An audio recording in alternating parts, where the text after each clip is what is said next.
Han Li wasn't surprised to hear this. He had already plundered the entire medicine garden before Liu Shuyer and Shi Kun had a chance to reach it, but from the size of the medicine garden, one could still roughly deduce the number of spirit medicines that had been planted in there, which was why Qian Jizhi was convinced that there were more. I do indeed have some spirit medicines that I've yet to reveal, but shouldn't you show me some sincerity as well, senior? Han Li countered with a smile. Qian Jizhi's expression darkened slightly upon hearing this. Are you doubting our integrity, fellow Taoist Han? I wouldn't dare. It's just that I've already brought out all of the spirit medicines I've collected from the vast glacial realm, and I only have repeats of the same spirit medicines left. Hence, I would like to see the spirit pills being offered to me in exchange. I'm sure that's not asking too much, Han Li replied in a slow voice, displaying no intention of backing down. Duan Tianren was holding a thumb-sized red fruit in his hand, and after engaging in a brief voice transmission conversation with Kai Living, he said, Fellow Taoist Han's request is a reasonable one. Let's show him the spirit pills that we have as confirmation that we're serious about this exchange. Many of the spirit medicines that fellow Taoist Han has brought out are ones that we need, so it is indeed only fair that we also show him what we have to offer. Hence, I'm willing to take the lead and show fellow Taoist Han the spirit pills I have to offer first, Kai Living said with a smile. Qian Jizhi faltered slightly upon hearing this before suddenly bursting into laughter. Seeing as neither of you has any objections, I would only be making myself look bad if I were to turn down this request. Thank you for your kindness, seniors. Han Li immediately cupped his fist in a grateful salute. Thus, Kai Living flipped a hand over, and spiritual light flashed, upon which 3 medicine vials appeared before being tossed to Han Li. These 3 types of spirit pills will all assist in breaking your bottleneck, and they're all quite renowned, so I'm sure you've heard of them. They are silver floss pills, myriad wonder pills, and bitter azure pills. I had to expend countless time and effort to secure these pills, and I've used up half of them already, but the remaining half should be sufficient for your consumption. In particular, the 3 myriad wonder pills will be extremely potent in assisting you in your breakthrough attempt. Han Li caught the medicine vials before carefully inspecting their contents while listening to Kai Ling's introductions. With Han Li's pill refinement prowess, he was able to easily identify the authenticity of these pills, and after confirming this, he gave a slight nod. At this moment, Duan Tianren also produced 2 medicine vials, as well as 2 medicine boxes, while Qian Jizhi brought out 2 palm-sized gourds, one of which was red while the other was blue. After a few minutes, Han Li had verified all of these pills. The pills that Duan Tianren was offering were not inferior to Kai Ling's, while the 2 gourds brought out by Qian Jizhi contained 2 types of precious spirit liquids that could only be found on the Thunder Continent. Directly consuming the spirit liquids wouldn't do anything, but they were important ingredients for refining several types of spirit pills, and they were extremely rare in the spirit realm. A pleased look appeared on Han Li's face, and he flicked his wrist again, upon which even more jade boxes were released from his storage bracelet. The spirit pills and spirit liquids that have been offered are indeed all priceless treasures, but just these alone won't be enough to exchange for all of my spirit medicines, Han Li said in a slow voice as he looked at the hundreds of jade boxes he had just summoned.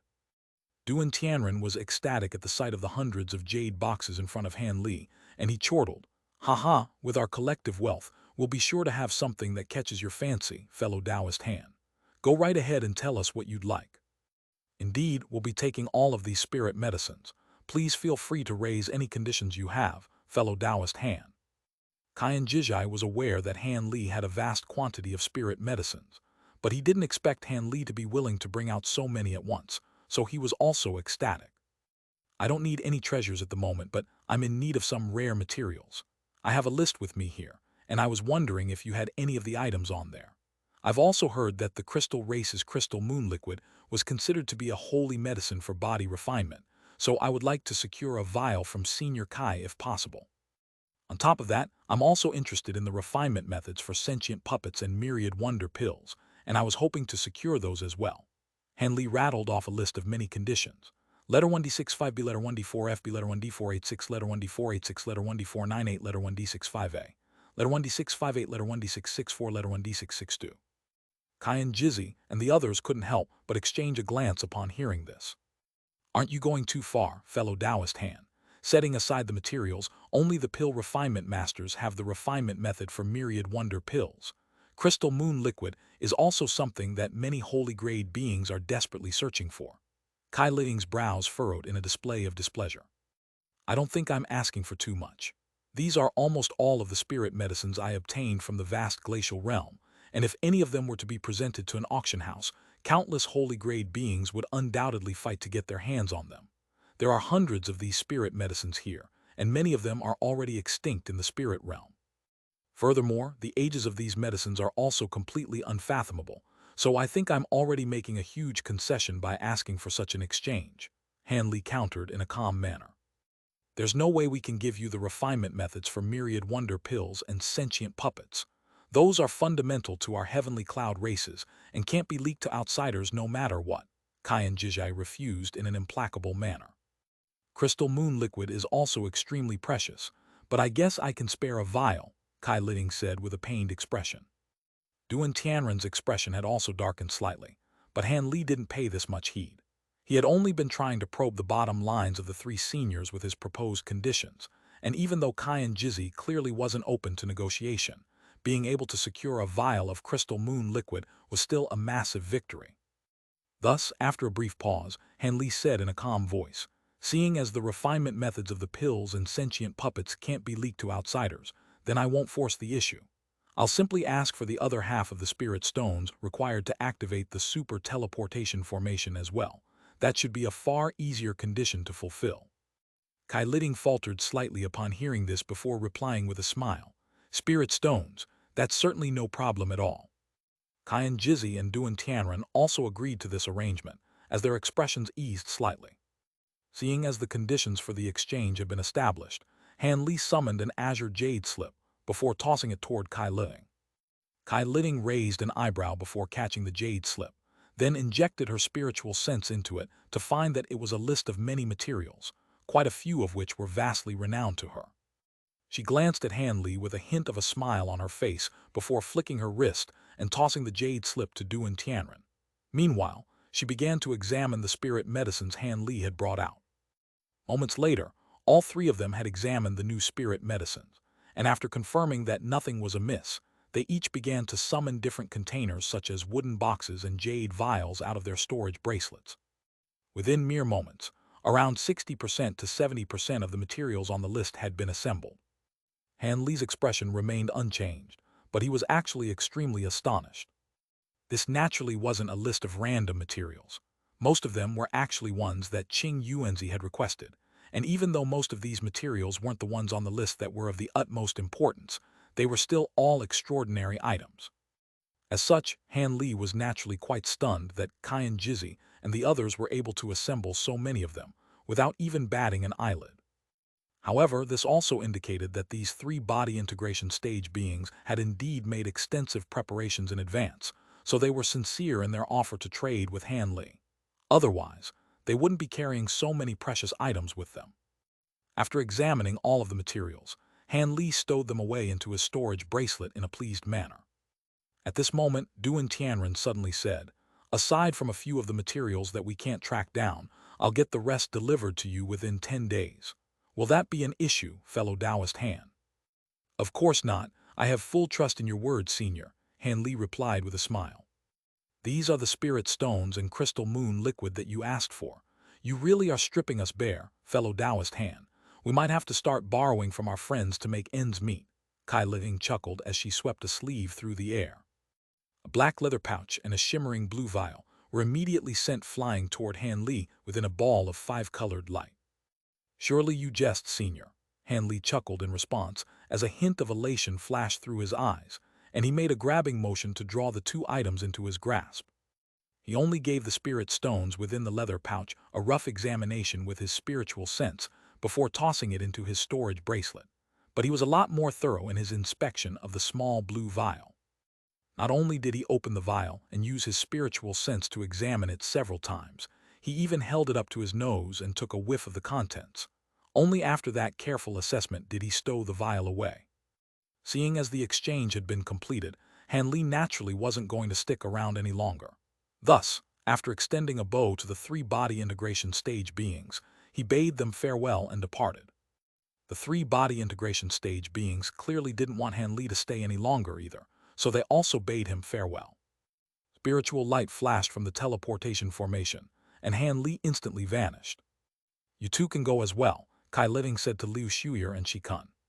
"Yes."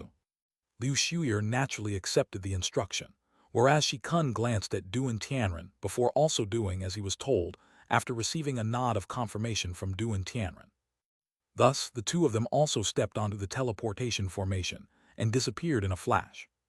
When the two of them arrived in the hall on the first floor of the pavilion, Han Li was already nowhere to be found. The two of them exchanged a glance with wry smiles on their faces.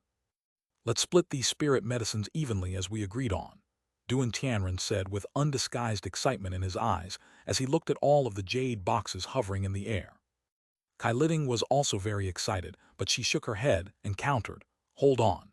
We did indeed agree to split these spirit medicines evenly, but the spirit stones and crystal moon liquid at the end were all given by me, so I have to take 10% more than my share." 10%?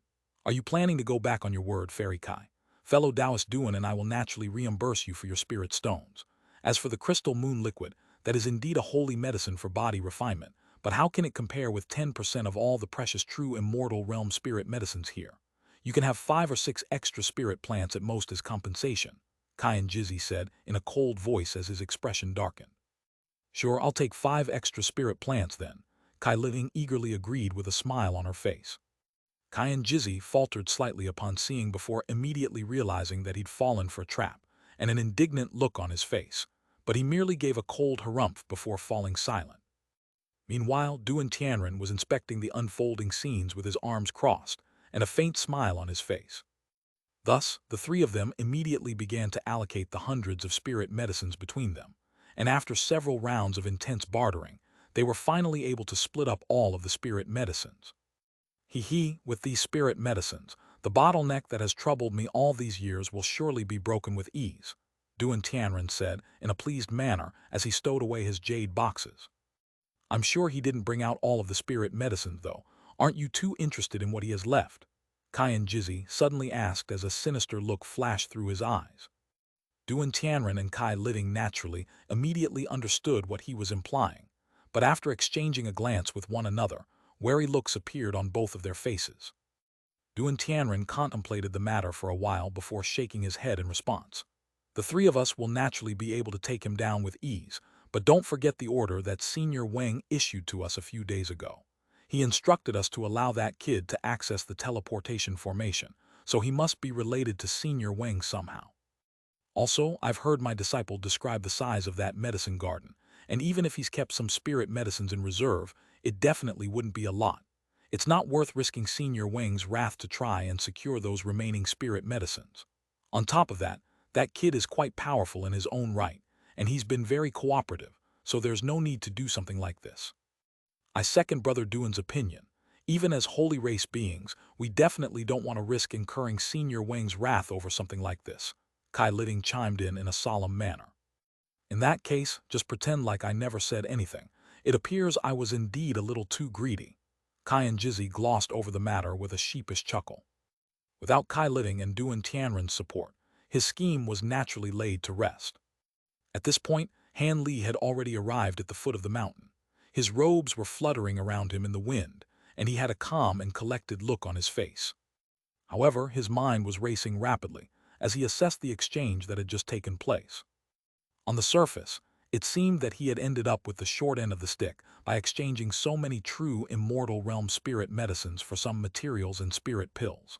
However, in his heart, he was well aware that he had actually profited greatly from the exchange. He had naturally retained one of every type of spirit medicine that he had brought out earlier, and with the assistance of his mysterious small vial, he would be able to mass cultivate them given some time.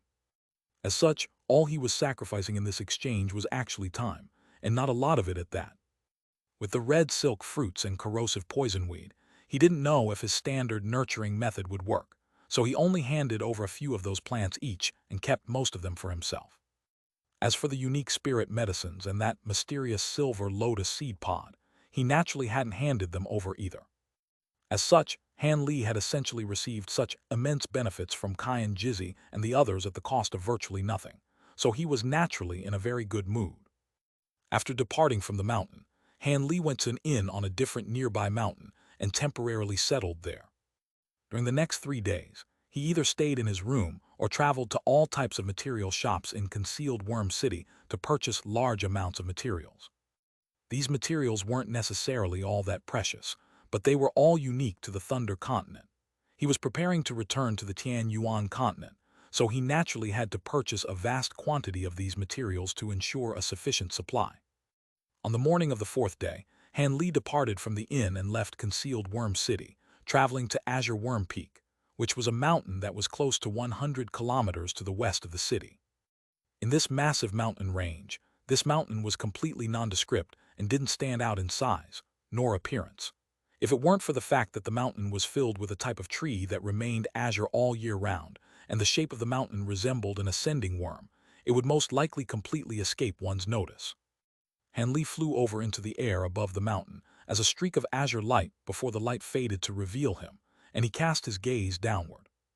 With his immensely powerful spiritual sense, he was naturally able to instantly inspect the entire mountain.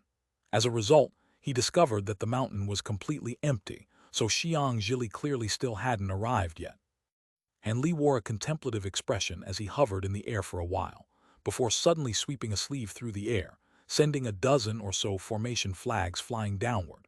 The formation flags then vanished in a flash into the air surrounding the mountain, and only then did he descend onto its summit. He found a clean mountain rock and sat down on it with his legs crossed and his eyes closed. Time passed by quickly, and several hours flew by in a flash. All of a sudden, Han Li's expression stirred slightly, and he abruptly opened his eyes as he cast his gaze toward concealed Worm City. Spiritual light flashed in the distant sky in that direction, and moments later, a streak of light appeared in the air above the mountain before descending onto it. "Sorry to keep you waiting, Junior Marshal Brother Han. I had some things to take care of which delayed my arrival." The light receded to reveal a yellow-robed elderly man, who cupped his fist in a salute toward Han Li in an apologetic manner. It was none other than Xianxia. "That's all right, I only arrived not long ago as well. Can you tell me what you have to say now, Senior Marshal Brother Xiang?" Han Li asked in a calm manner. "Of course.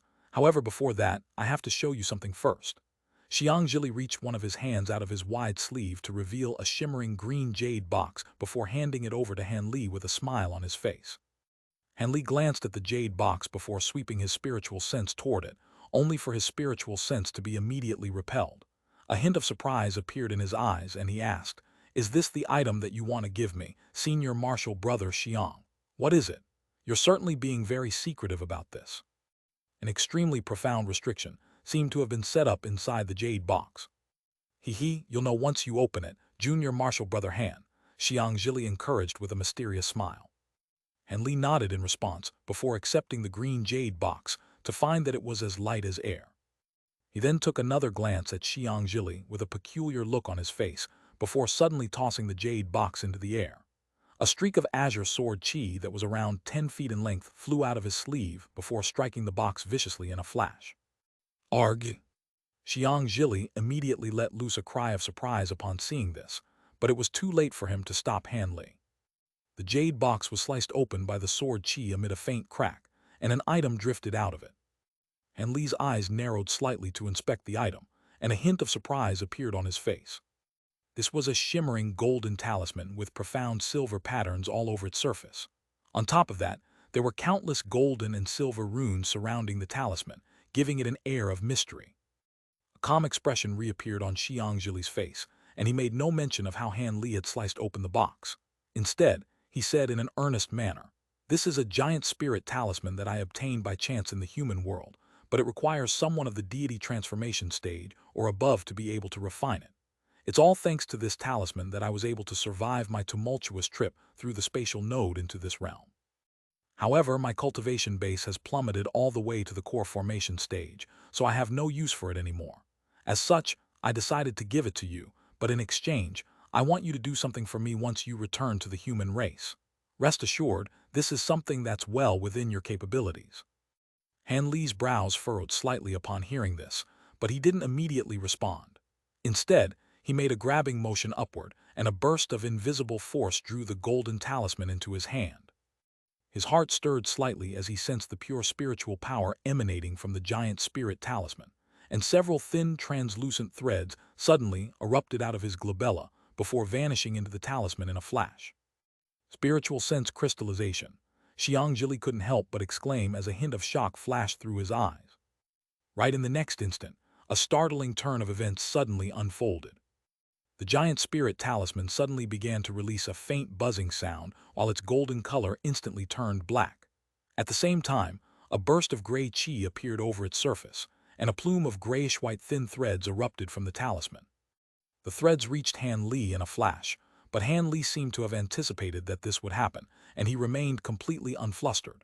Spiritual light flashed, and a dense, indestructible-looking golden light barrier appeared in front of him.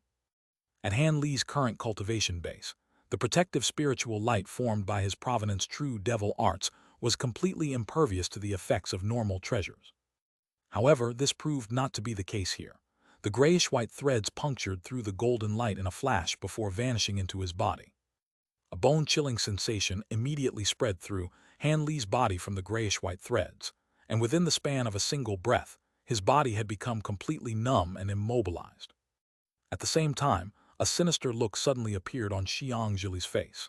As soon as the grayish-white threads vanished into Han Li's body, he immediately made a hand seal, upon which his body abruptly exploded. Blood and flesh flew in all directions, revealing a crimson shadow. Bright crimson light then erupted forth as the crimson shadow hurtled toward Han Li, leaving an overwhelming stench of blood and gore in its wake. All of a sudden, black chi erupted from Han Li's body, and a suit of black armor appeared. Countless black runes surged forth from the suit of armor, and the crimson streak of light was instantly repelled by the runes and black chi. The crimson shadow was sent stumbling backward, and was forced to reveal its true form. Blue light flashed through Han Li's eyes, allowing him to better glean the true appearance of the crimson shadow, and in spite of everything he had been through, even he couldn't help but be startled by what he was beholding. At first glance, the face of the crimson shadow appeared to be a sinister, ghostly face, but after a faint flash, it turned into Xianxia's face, and after another blur, it transformed into the face of another man. This man was also familiar to Han Li. It was none other than Old Devil whom Xianxia had entered the spatial node with. The crimson shadow quickly transitioned between its three faces, as if it were incapable of adopting a stable form. The crimson shadow finally righted itself before exclaiming in a shocked and enraged manner, "Heavenly devilish armor! Impossible! How could you possess a suit of armor that should only belong to heavenly devils?" The voice resembled that of Xianxia, but it also gave Han Li a strange, unfamiliar feeling. Han Li harumphed coldly as shimmering golden light appeared all over his body. At the same time, a suit of golden scale armor emerged over his skin. "Do you think I can't do anything to you just because you have that suit of heavenly devilish armor?" The crimson shadow's face changed several times in rapid succession before it let loose a strange cry and began to rotate on the spot. In the blink of an eye, a crimson tornado had erupted from his body and risen up into the sky, reaching a height of over 100 feet. Incessant rumbling rang out from within the tornado, and bolts of crimson lightning flashed violently, creating an extremely alarming sight to behold. The crimson shadow then chanted a few strange incantations, and the tornado rapidly shrank, condensing itself into a head-sized crimson rune mere moments later. The rune hovered in front of the crimson figure, and a grim look immediately appeared on Han Li's face as he sensed the violent fluctuations proliferating from the rune. A loud thunderclap rang out, and the crimson rune lashed out as an arc of crimson lightning. The lightning struck the black runes up ahead amid a resounding boom, and after a few erratic flashes of light, the black runes were parted, thereby allowing the lightning to strike the surface of the black suit of armor. A muffled thump rang out as the crimson arc of lightning vanished, revealing a palm-sized hole that had been blasted onto the surface of the suit of armor. A sinister look reappeared on the crimson shadow's face, and after a burst of wicked cackling, it rushed forward as a rapid streak of crimson light again, reaching Han Li in a flash before pouncing toward the hole on his suit of armor. However, right at this moment, spatial fluctuations erupted nearby, and a large golden hand appeared in front of the hole on the suit of armor. The hand spread open its 5 fingers and caught the oncoming crimson shadow like lightning. The crimson light receded, and the crimson shadow reappeared in the golden hand with a horrified look on its face. However, It then abruptly opened its mouth to blast a burst of crimson flames directly toward Han Li's face. This was an extremely vicious and unpredictable attack. Han Li was completely immobilized right now, and the crimson flames had been unleashed at point-blank range, so there should have been no way for him to evade it.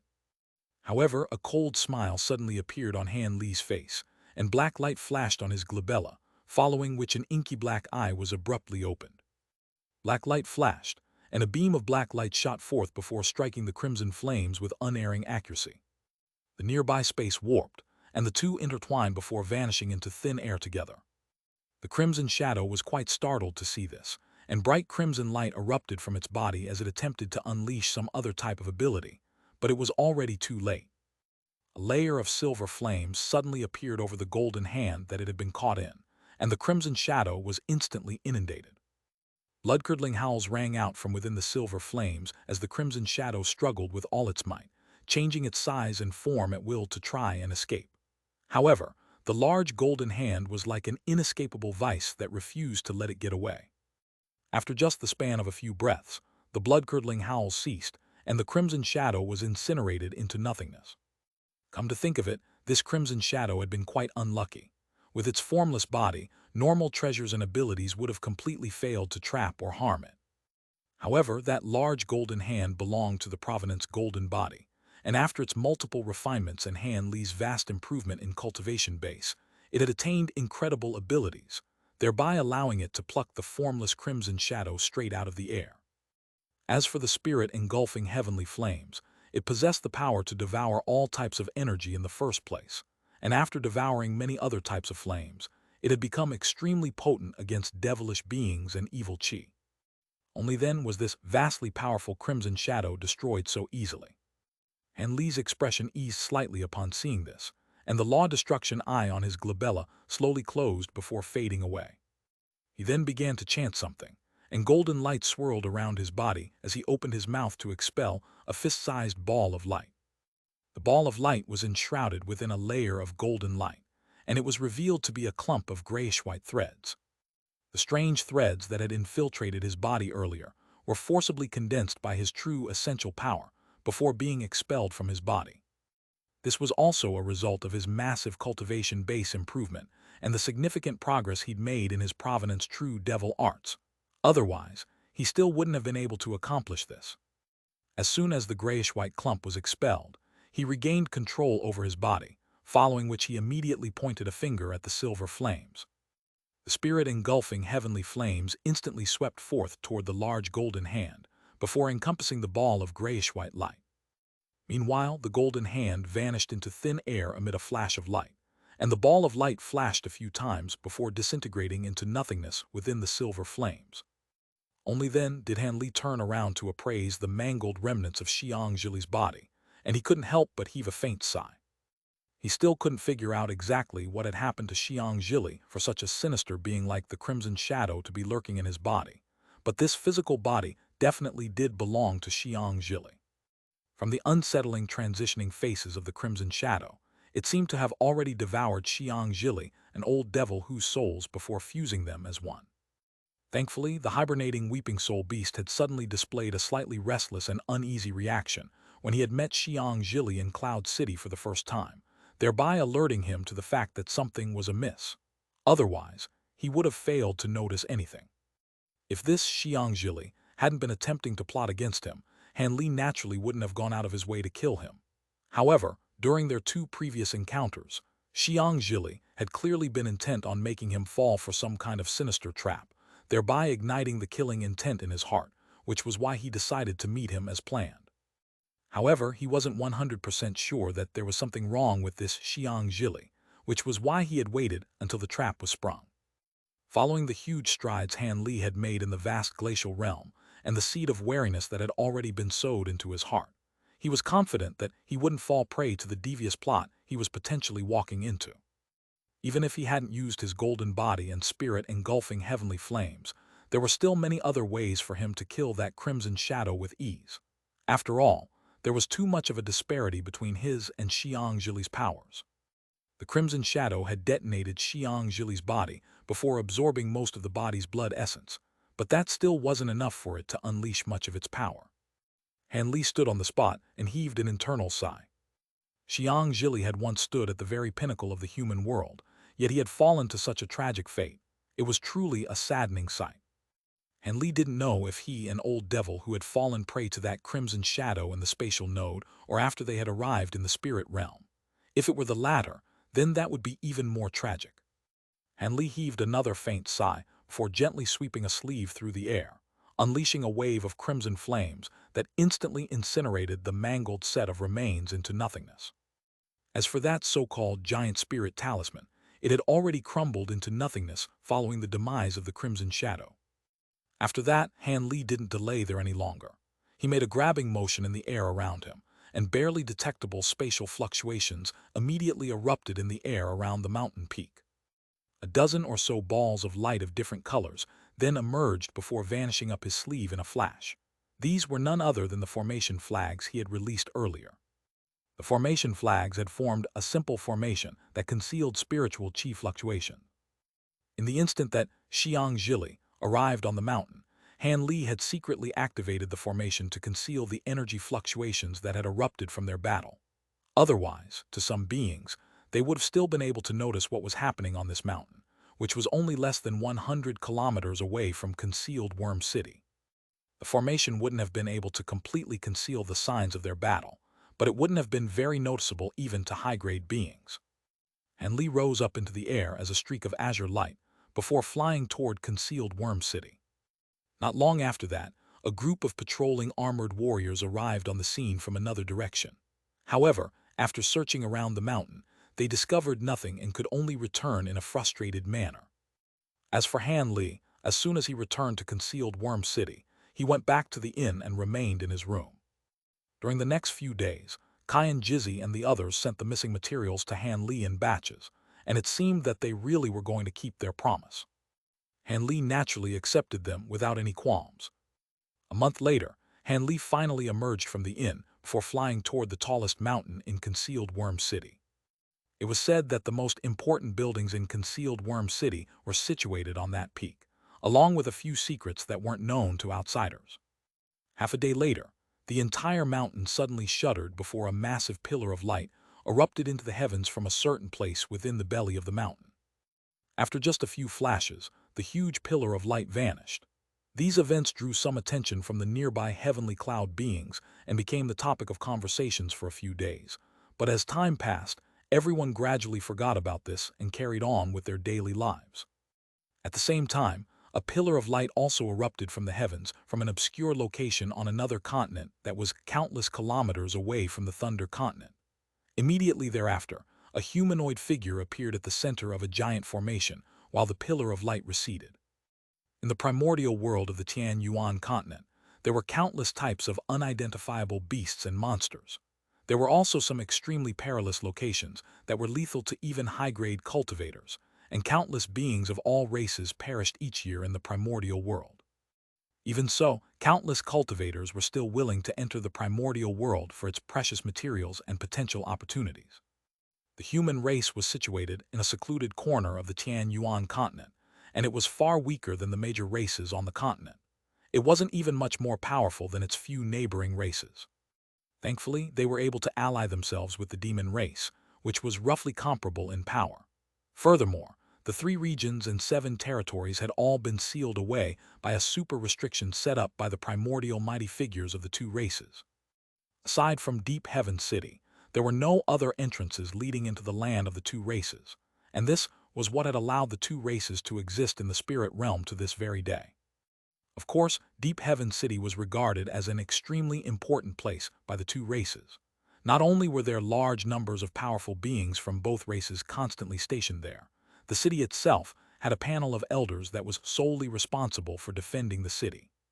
There were only 10 members in the panel of elders, but all of them had to be at the early body integration stage or above. If one of them were to perish, another body integration stage being would immediately be elected from the 2 races to take the perished elder's place. It was through these arrangements that Deep Heaven City had always remained an impregnable fortress. At the same time, Deep Heaven City was the only exit available to the cultivators of the human and demon races if they wanted to access the primordial world. Most cultivators didn't dare to venture too deep into the primordial realm and only scoured the area that was within a month's travel away from Deep Heaven City. If they were to encounter any powerful ancient beasts or other hazard, they would still have a chance to return to Deep Heaven City for refuge. Of course, there were also many courageous characters who were confident in their own abilities and ventured much deeper into the primordial world, but the mortality rate among those beings naturally spiked dramatically. In the air above a lake in the primordial world, there were currently several human cultivators who were in this type of imminent life-threatening danger. This group consisted of 4 humans, 2 male and 2 female, and they had been trapped by a gargantuan ancient beast in the lake. The giant beast had the body of a massive turtle, but there were a dozen or so tentacles on its back that were sweeping through the air, creating fierce gusts of wind and forming a giant net that trapped the 4 people within. The 4 of them were all-powerful deity transformation cultivators, and the treasures they were wielding also appeared to be quite powerful, but regardless of whether they were flying swords, flying daggers, huge wheels, or giant staves, all of them were instantly repelled by the tentacles, leaving the 4 cultivators completely trapped. There was a scholarly middle-aged man among them wielding a particularly powerful silver scepter treasure that withstood most of the pressure being exerted on them by the huge net of tentacles. If it wasn't for that treasure, they would have already had their defenses breached and been killed by this giant beast. Even so, all 4 of them were panting heavily and sweating profusely, clearly unable to last much longer. "Brother Huo, release your extreme lightning bead. We have to make one final roll of the dice now," the scholarly man yelled in an urgent manner to the man beside him. A crimson-armored man with a set of hideous facial features replied in a grim manner, "The extreme lightning bead is indeed powerful, but I'm afraid that setting it off in such an enclosed space would harm us as well." "I'm aware of that, but we'll just have to risk it. This stone-origin turtle possesses early spatial tempering stage powers, and my 100-spirit scepter won't be able to last much longer against it. If we don't use the extreme lightning bead now, we won't get another chance," the scholarly man insisted in a decisive manner. The crimson-armored man was still rather hesitant. Right at this moment, the ancient beast's tentacles began to accelerate, and the sound of howling winds and rumbling thunder rang out. The enormous power erupting from the giant net also increased significantly. The countless streaks of white light conjured up by the scepter quickly dimmed significantly after a few more clashes, and the safe enclosed space around the 4 human cultivators shrank even further. This turn of events finally prompted the crimson-armored man to make up his mind, and he gritted his teeth before flipping a hand over to produce an egg-sized bead. The bead was shimmering with blue light and had blue patterns all over its surface, giving it a rather mysterious appearance. The 2 female cultivators were quite alarmed at the sight of the blue bead, and one of them hurriedly changed something before waving both of her sleeves through the air, summoning a dozen or so high-grade talismans that formed layers of light barriers around all 4 of them. Meanwhile, the other woman raised a hand to send a small black bell flying through the air. The bell then expanded drastically before releasing a layer of black light amid a faint clang, and this black light also encompassed all 4 human cultivators. A ferocious look appeared in the scholarly man's eyes as he expelled several mouthfuls of blood essence in succession. With each mouthful of blood essence expelled, his complexion would pale slightly, but that didn't stop him from pointing his finger rapidly into the air. The blood essence vanished into the scepter up above in a flash, and the spiritual light that had dimmed slightly immediately brightened, manifesting into a dense barrier of white light. Seeing as all of his companions had adopted defensive measures, the crimson-armored man didn't hesitate any longer as he tossed the blue bead forward. As soon as the bead left his hand, it transformed into a ball of dazzling blue light. The crimson-armored man made a hand seal, and the ball of blue light instantly expanded to the size of a wagon wheel, then crashed directly toward an oncoming tentacle.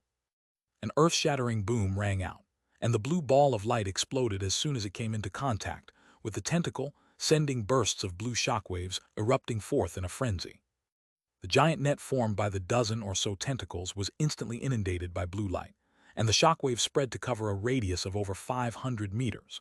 Gale-force winds howled incessantly within the blue light amid a string of explosions, and 4 streaks of light rushed out of the blue light before linking up in a flash and fleeing into the distance. The 4 human cultivators within the streaks of light were all in an extremely sorry state. The scholarly man had blood all over his body, and one of his arms had gone missing. His three companions also had extremely pale complexions, and their clothes were in tatters, clearly having also sustained severe injuries. Thankfully, none of them had lost their abilities to fly, and they were still able to flee at an astonishing speed. Moments later, the shockwaves in the air dispersed, and the blue light faded as well. Most of the ancient turtle beast's tentacles had been destroyed, and the remaining ones were also all charred and incomplete. A thunderous roar of fury erupted from the ancient beast's mouth, and green light flashed from its mangled tentacles, upon which they began to rapidly regenerate. Turbulent waves then surged over the nearby surface of the lake, following which a vast amount of water was swept up before enveloping the giant turtle. The vast expanse of water then formed a giant cloud that was several acres in size before setting off in pursuit of the four human cultivators. The four of them were naturally quite alarmed by this, and they fled as quickly as they could to try and shake off the cloud. However, despite its enormous size, the giant cloud was able to keep up with the combined speed of the four human cultivators, and not long after that, the cloud and the human cultivators had flown for hundreds of thousands of kilometers. As time passed, the gap between the two gradually dwindled. This wasn't to say that the cloud had suddenly sped up. Instead, the four human cultivators were slowing down. They were all bearing severe injuries, and after fleeing as quickly as they could for so long, they were finally beginning to exhaust their supplies of magic power. The four of them had naturally realized the perilous situation that they were in, but in the face of the almighty ancient beast behind them, they were powerless to do anything. Finally, after flying for around another 100,000 kilometers, the distance between the ancient beast and its prey had been whittled down to just over 1,000 feet. Right at this moment, the ancient beast let loose a thunderous roar, and the cloud suddenly blurred before exploding on its own. White water attribute spiritual chi surged before dissipating, but the giant turtle was nowhere to be seen. The four human cultivators had naturally been keeping a constant eye on their pursuer, and the scholarly man's expression immediately changed drastically upon seeing this as he exclaimed, "Look out!" However, before the four of them had a chance to do anything, spatial fluctuations suddenly erupted up above, and several black tentacles swept toward them like lightning. Even before the tentacles reached, the massive wind pressure they were exerting was already causing the spiritual light around them to flicker violently and fluctuate in brightness. The four of them let loose cries of surprise, and they reflexively dispersed, flying in different directions to avoid the attacks. In doing so, they were able to evade the powerful tentacles, but they had also been split apart. The four of them looked at one another, and all of them had grim expressions on their faces. Even their combined magic power had been unable to shake off the ancient beast. Now that they had been forcibly dispersed, it would be impossible for them to escape. A massive black shadow flashed up above, and the giant turtle emerged out of thin air before appraising the four cultivators with a frosty look in its green eyes. The human cultivators' hearts sank, and they knew that there was a good chance this would be their final resting place. However, the four of them had cultivated to their current powers and dared to venture deep into the primordial world, so they clearly possessed strong will and wouldn't just resign themselves to their fates. Thus, they forcibly reinvigorated themselves before releasing their treasures again to prepare to make one final struggle. The giant turtle beast let loose a low roar upon seeing this, and a humanized look of disdain flashed through its eyes. The dozen or so tentacles on its back swept forth again before transforming into black blurs, and it appeared that another battle was about to commence. However, right at this moment, peculiar looks appeared on the faces of the four cultivators and the giant beast, and all of them abruptly looked up almost in unison. A head-sized ball of lightning had appeared over 1,000 feet in the air above them, and the ball of lightning was flashing with countless thin arcs of silver lightning, but it was completely silent. The violently flashing lightning created a stark contrast with the complete lack of sound, creating an extremely unsettling sight to behold. However, before the four cultivators and ancient beast had a chance to react, the lightning ball suddenly swelled to several times its original size amid a resounding boom. A successive string of loud booms rang out immediately thereafter, and countless arcs of lightning sprang forth as the ball of lightning instantly formed a circular formation that was several tens of feet in diameter. This was a formation that was comprised entirely of silver arcs of lightning, and countless silver runes appeared amid violent flashes of lightning. An earth-shattering thunderclap rang out, and a bolt of lightning that was as thick as a water tank crashed down from above. The lightning faded, and a humanoid figure stumbled out onto the center of the lightning formation. As soon as this humanoid figure steadied himself, he immediately delivered a crass tirade. "Lei Yunzi, you old bastard, don't let me catch you again or I'll make sure you get what's coming to you." The humanoid figure was an azure-robed young man with a pair of translucent wings on his back. His facial features were quite ordinary, but he wore an enraged look on his face. The scholarly man swept his spiritual sense toward him, and he faltered momentarily before an elated look appeared on his face. He hurriedly yelled, "Be careful, senior. That stone origin turtle down below has already attained intelligence and is extremely fearsome." Stone origin turtle. Only after hearing this did the young man seem to notice that there were beings below him, and he cast his gaze downward before immediately burst into laughter. "The four of you are humans. That must mean Deep Heaven City isn't far away from here, right?" The young man didn't even bother to take a second glance at the giant turtle, and the ancient beast seemed to have also sensed that this man was quite a formidable being. It possessed quite a high level of intelligence, and it currently wore a hesitant look on its face, not daring to unleash any reckless attacks. "This place is still some distance away from Deep Heaven City. If you don't mind, the four of us would be more than willing to act as your guides, senior." The crimson-armored man had also discovered that the young man's cultivation base was completely unfathomable to his spiritual sense, and he was also immediately latched onto Hanli like a life raft. The scholarly man and the two women eagerly agreed to this arrangement as well. "I guess it can't hurt to have someone lead the way. However, you'll have to wait for a bit. This stone origin turtle seems to be decently powerful. Let me secure its inner core before we set off." The young man turned to the ancient beast down below with a faint smile on his face. The stone origin turtle had no idea what they were saying, but it was immediately struck by a chilling sensation at the sight of the young man's menacing gaze. It immediately let loose a low roar and opened its mouth to blast forth a thick pillar of blue light. At the same time, the dozen or so tentacles lashed out in unison, sweeping toward the young man as countless black shadows. The ancient beast had been struck by the feeling that its life was under severe threat, and it immediately went berserk. The four human cultivators were quite alarmed by the giant turtle's violent outburst, and they hurriedly activated their treasures to form protective light barriers before quickly backing away. However, the young man merely smiled at the sight of the rampaging giant turtle. He raised a sleeve, and a gray light barrier instantly appeared in front of him. The blue pillar of light struck the light barrier, and the former instantly vanished into nothingness amid a flash of light. The devastating attack had fizzled out like a candle in the wind. The young man also remained completely unflustered at the sight of the giant tentacle net that came crashing down toward him. All of a sudden, he flapped his wings, and a loud thunderclap rang out as countless arcs of azure and white lightning appeared over his wings before erupting into the air in a frenzy. At the same time, he extended an inky black hand out of his sleeve before making a grabbing motion toward the giant net. An astonishing scene then ensued. In the instant that he made the grabbing motion, all of the arcs of azure and white lightning converged to a single spot, instantly forming a huge azure and white hand that was around 10 feet in size. The hand was completely comprised of thick bolts of lightning, and all of the tentacles that came into contact with it were torn apart as if they were mere papier-mâché structures. In the next instant, a huge bolt of lightning appeared above the giant turtle before transforming into a massive palm again. The gargantuan hand swooped down at an alarming speed, and the giant turtle didn't even have a chance to react before the protective azure spiritual light around it was dispelled, and the hand locked itself tightly around the ancient beast's body. A rumbling thunderclap erupted, and countless arcs of azure and white lightning appeared. The arcs of lightning were clearly imbued with extremely devastating power, as the stone origin turtle's body was reduced to ashes after just a few flashes, and it didn't even get a chance to cry out prior to its demise. After the lightning in the air vanished, only an egg-sized demon core remained, hovering in midair in a stationary manner.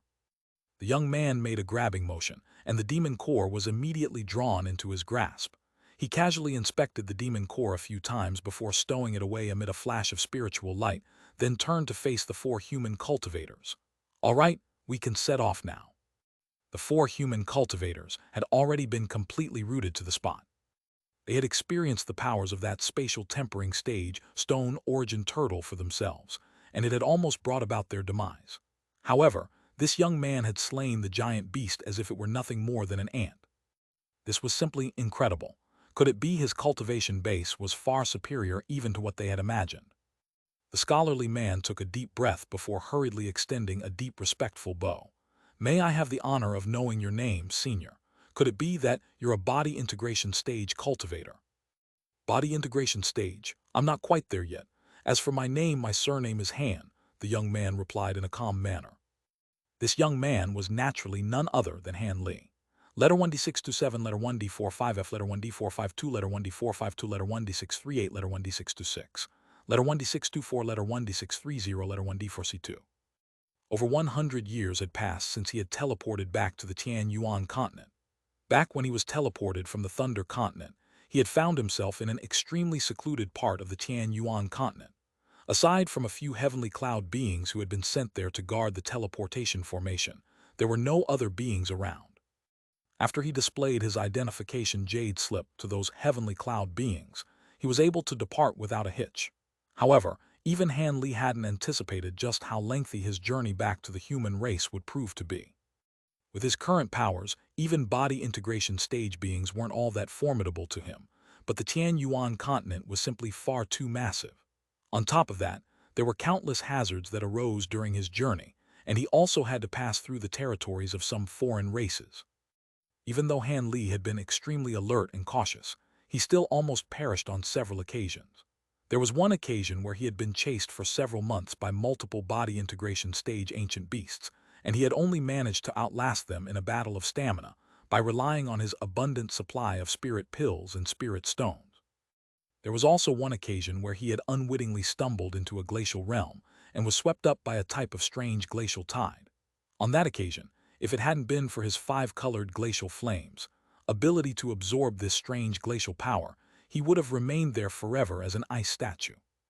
Even so, it had still taken him around a year to escape from that perilous realm, but the one positive aspect to arise from that experience was that his 5-colored glacial flames had evolved from the glacial power they had absorbed. There was another occasion where he had encountered a group of high-grade foreign beings who thought he would be an easy target as he was traveling alone and wanted to kill him for his treasures. During the extremely intense battle that followed, he was forced to bring out even his gold-devouring beetles and profound heavenly blade segment, slaying 8 spatial tempering stage beings and severely wounding 2 body integration stage beings. However, he had also been afflicted by an extremely troublesome type of poison and barely managed to escape with his life. Following that battle, he was forced to go into seclusion in an obscure place for over 10 years before he cured himself of that poison and fully recovered. After those experiences, he naturally became even more cautious, but much to his frustration, he was still regularly beset by perilous situations. He now finally understood why even body integration stage beings were so averse to traveling across an entire continent. Even with his powers, he had still almost perished on several occasions. A normal body integration stage being would have most likely already died on the journey if they had been in his place. This was why only the most powerful beings of all races, that couldn't improve any further with normal cultivation, would set off on journeys to explore entire continents. Only through such experiences could unfathomably powerful beings like them refine their mental state and secure an inkling of an opportunity for a breakthrough. Similarly, even though Han Li had encountered so many ordeals along his journey, he had also reaped unimaginable benefits. Setting aside all of the precious materials he had obtained from the depths of the primordial realm, just the cultivation arts and secret techniques he had learned in secret from the foreign races he had passed through had benefited him immensely. In order to avoid being discovered by those foreign beings, he would always limit his activity to the outskirts of their territory and only enter the small cities that weren't guarded by any top-grade beings. In doing so, he was able to minimize the risk he was taking. Even so, he wasn't always able to circumvent all risk entirely. As he was passing through a small city in the territory of the Ming race, he encountered a foreign being who referred to himself as Lei Yunzi. This was clearly only a mid-spatial tempering stage being, but he was able to instantly see through Han Li's disguise, and thus, a fierce battle ensued between them. Han Li had intended to kill Lei Yunzi in order to silence him, but much to his surprise, he was unable to do anything to this mere mid-spatial tempering stage being. This Lei Yunzi possessed the legendary 5 lightning physique, which granted him the innate ability to control 5 completely different types of powers of lightning.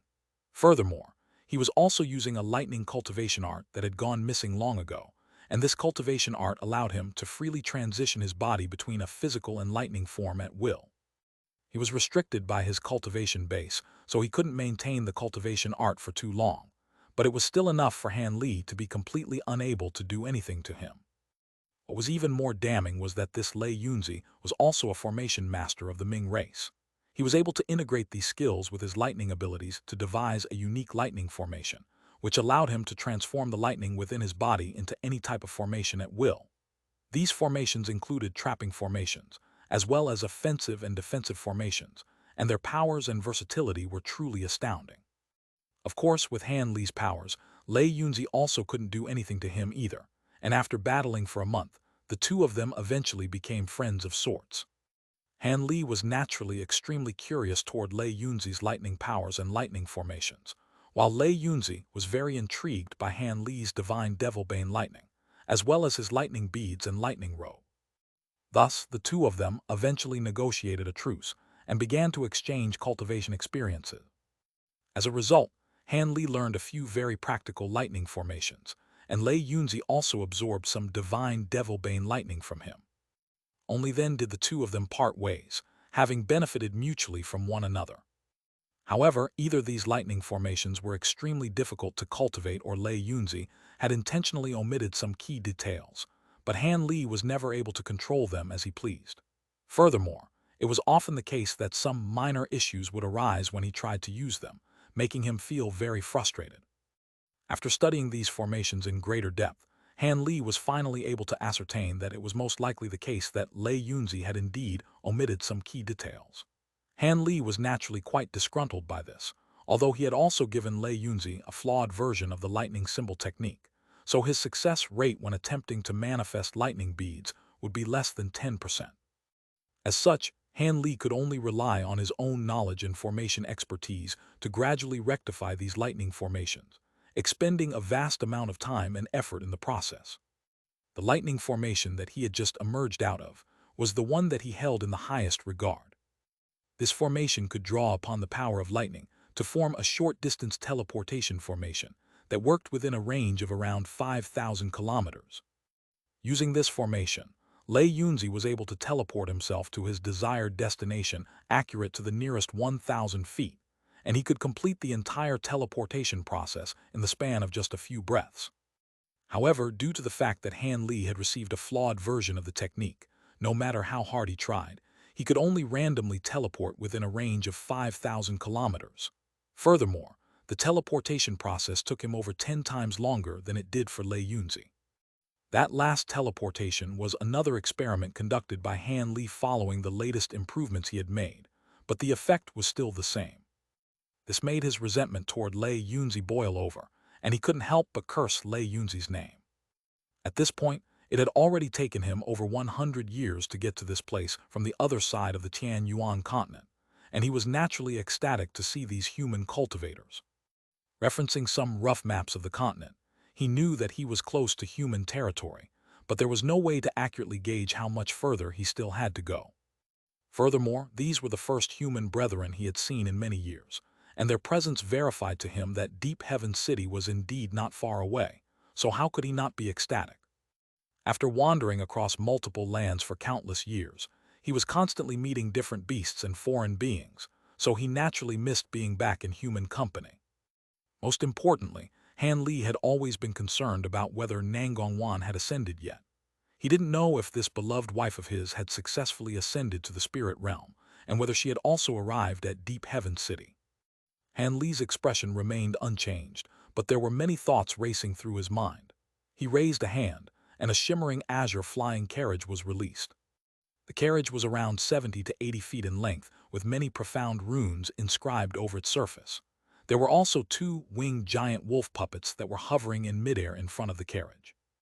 All of you look to have sustained severe injuries that'll hamper your ability to travel over long distances, so you can rest in the carriage and just give me directions, Han Li said in a calm manner, before entering the carriage himself. Thank you for your kindness, Senior. The four human cultivators were quite elated to hear this, and hurriedly expressed their gratitude. Han Li had told them that he wasn't a body integration cultivator, but they knew that he was no ordinary spatial tempering cultivator either. Otherwise, how could he have managed to kill that spatial tempering stage stone origin turtle so easily?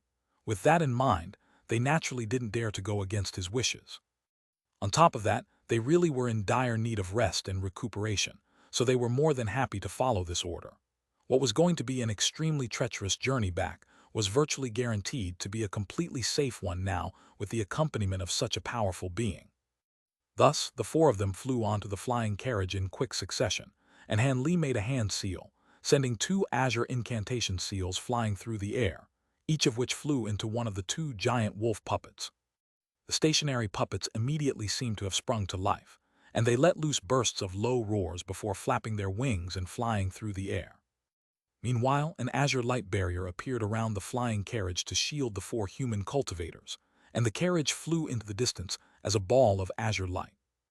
Han Li sat with his legs crossed at the center of the carriage and asked, "Which region are you from, and how long has it been since you left Deep Heaven City?" The scholarly man was clearly the leader of the 4, and he replied in a respectful manner, "The 4 of us came from a sect in the Xuanwu region, and it's only been around half a year since we left the city." "Half a year, eh? That means you should be quite familiar with recent events in Deep Heaven City, right?" Han Li asked as he raised an eyebrow. The scholarly man could sense where this conversation was going, and he replied in a cautious manner, "We stayed in Deep Heaven City for several years prior to embarking on our journey, so we do indeed know a thing or two about recent matters in the city. However, as you can see, our cultivation bases are far from exceptional, so we don't know any confidential information." There's no need for you to be so tense. I also came from Deep Heaven City, but haven't been back for many years, so I just wanted to hear about the overall situation.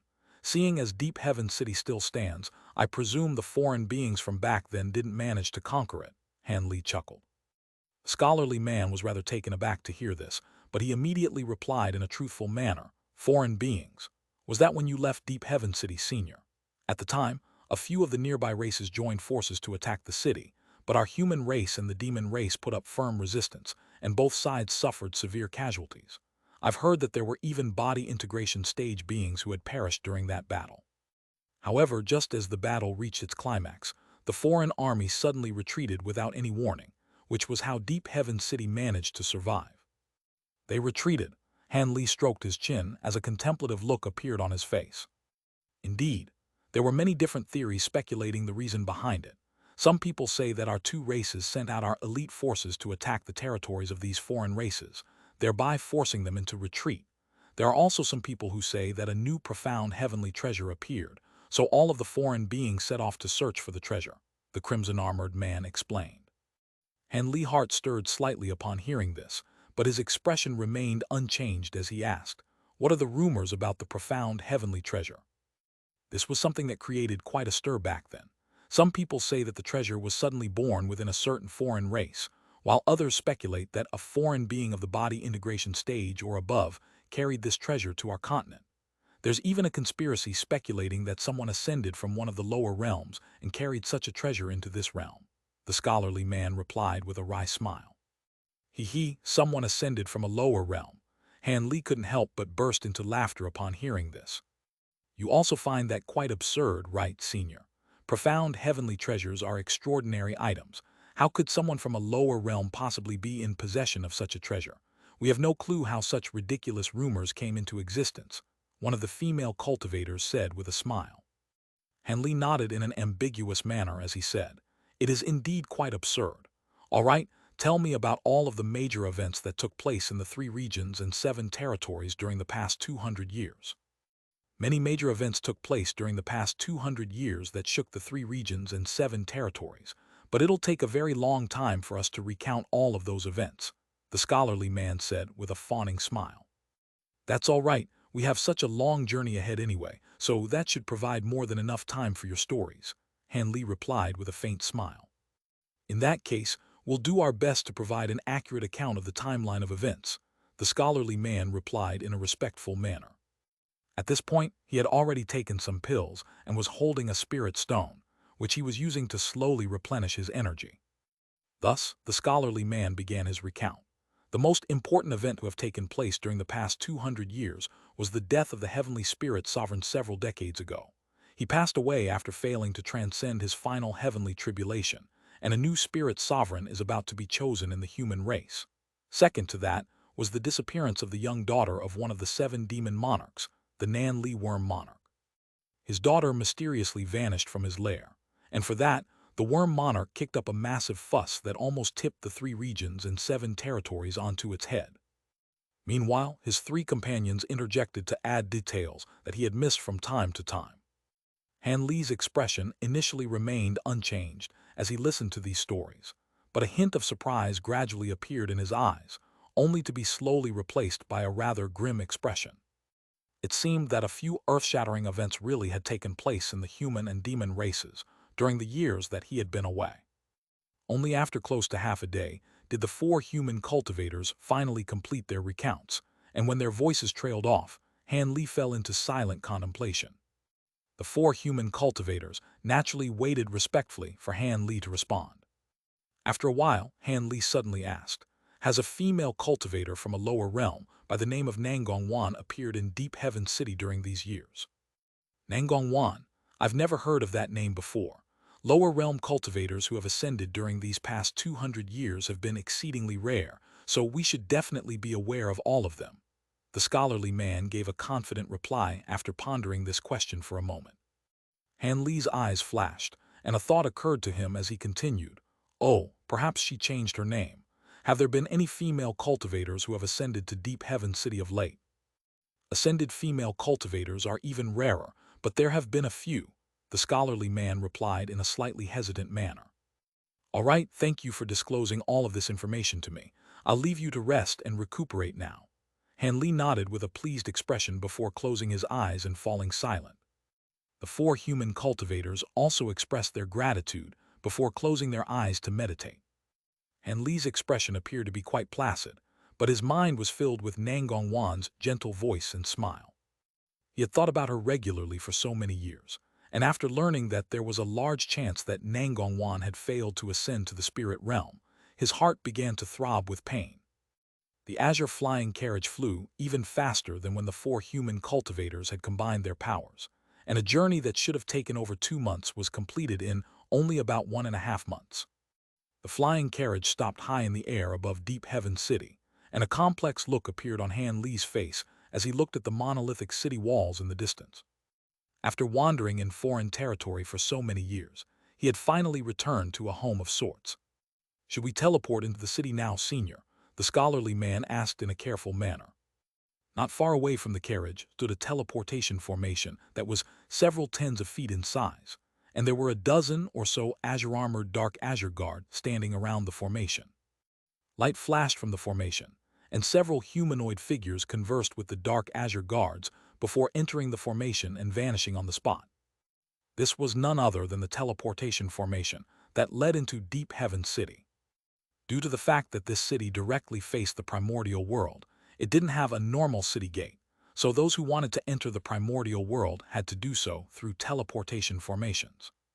As for the guards in Deep Heaven City who have to complete missions from time to time, they had their own set of even more obscure teleportation formations.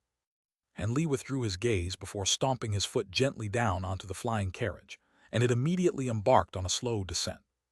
The flying carriage was quite enormous, so the dark azure guards down below naturally noticed it, and bursts of spiritual sense were immediately sent sweeping toward them. Han Li swept a sleeve through the air, and azure light flashed, following which the flying carriage abruptly vanished. The 5 of them then descended near the teleportation formation. "Captain, is that you?" A cry of surprise suddenly rang out from one of the dark azure guards. Han Li faltered slightly upon hearing this before casting his gaze toward that direction. In doing so, he discovered that there was a burly green-eyed man standing among the dark azure guards, and he was rather familiar to Han Li. This was none other than Zhuo Chang, who was one of the guards that he had led back when he was last in Deep Heaven City. At this point, he had already progressed from the late nascent soul stage to the early deity transformation stage, and he was staring at Han Li with a stunned expression. "Oh, long time no see, fellow Taoist Zhuo. Congratulations on becoming a dark azure guard," Han Li said with a smile. "It really is you. Have you already progressed to the spatial tempering stage, Captain? Zhuo Chang was initially elated to see Han Li before a shocked expression reappeared on his face. He discovered that his spiritual sense was completely unable to glean Han Li's cultivation base, so he could only assume this to be the case. I did indeed manage to progress to the spatial tempering stage during my travels. I didn't think that I'd meet you here even before I entered the city, fellow Taoist Zhuo. How are all of the other fellow Taoists in our former group doing? Han Li asked with a smile. Well, not long after you left, the foreign races attacked Deep Heaven City, and close to half of us perished during that battle. The rest then chose to leave Deep Heaven City, and Fairy Su and myself are the only ones who decided to stay, Zhu Chang replied. Fairy Su is still in the city, Han Li asked as a peculiar look flashed through his eyes. This woman was a descendant of Fairy Ice Soul, which was someone he had to meet in order to complete the task that Senior Wang of the Heavenly Cloud races had assigned to him, so he was naturally interested in hearing about her. Fairy Su has also reached the deity transformation stage, and she's now a mid-deity transformation cultivator. By the way, Fairy Su regularly mentions you, and she's always saying that she wouldn't be where she is today without your guidance, Zhou Chang said with a suggestive smile, seemingly under the impression that there was something going on between the two of them. I didn't do much. You can barely even refer to that as guidance. Fairy Su has attained her current accomplishments due to her own outstanding aptitude, Han Li replied with an indifferent shake of his head. Meanwhile, as Han Li spoke with Zhou Chang, the four human cultivators were quite relieved to see that Han Li was acquainted with one of the Dark Azure Guards. It seemed that he had been telling the truth about coming from Deep Heaven City himself. As such, they no longer had to worry that he was a foreign being attempting to infiltrate the city in disguise. Such occurrences were not exactly rare, after all. The scholarly man also recognized Zhu Chang, and he said, I'm glad to see that Brother Zhu is acquainted with Senior Han. We were only able to make it back here as Senior Han stepped in to save our lives from a perilous situation. Oh, did the four of you encounter some danger? Zhu Chang was rather taken aback to hear this. That's an understatement. The four of us almost perished to a spatial tempering stage stone origin turtle, the scholarly man replied with a wry smile.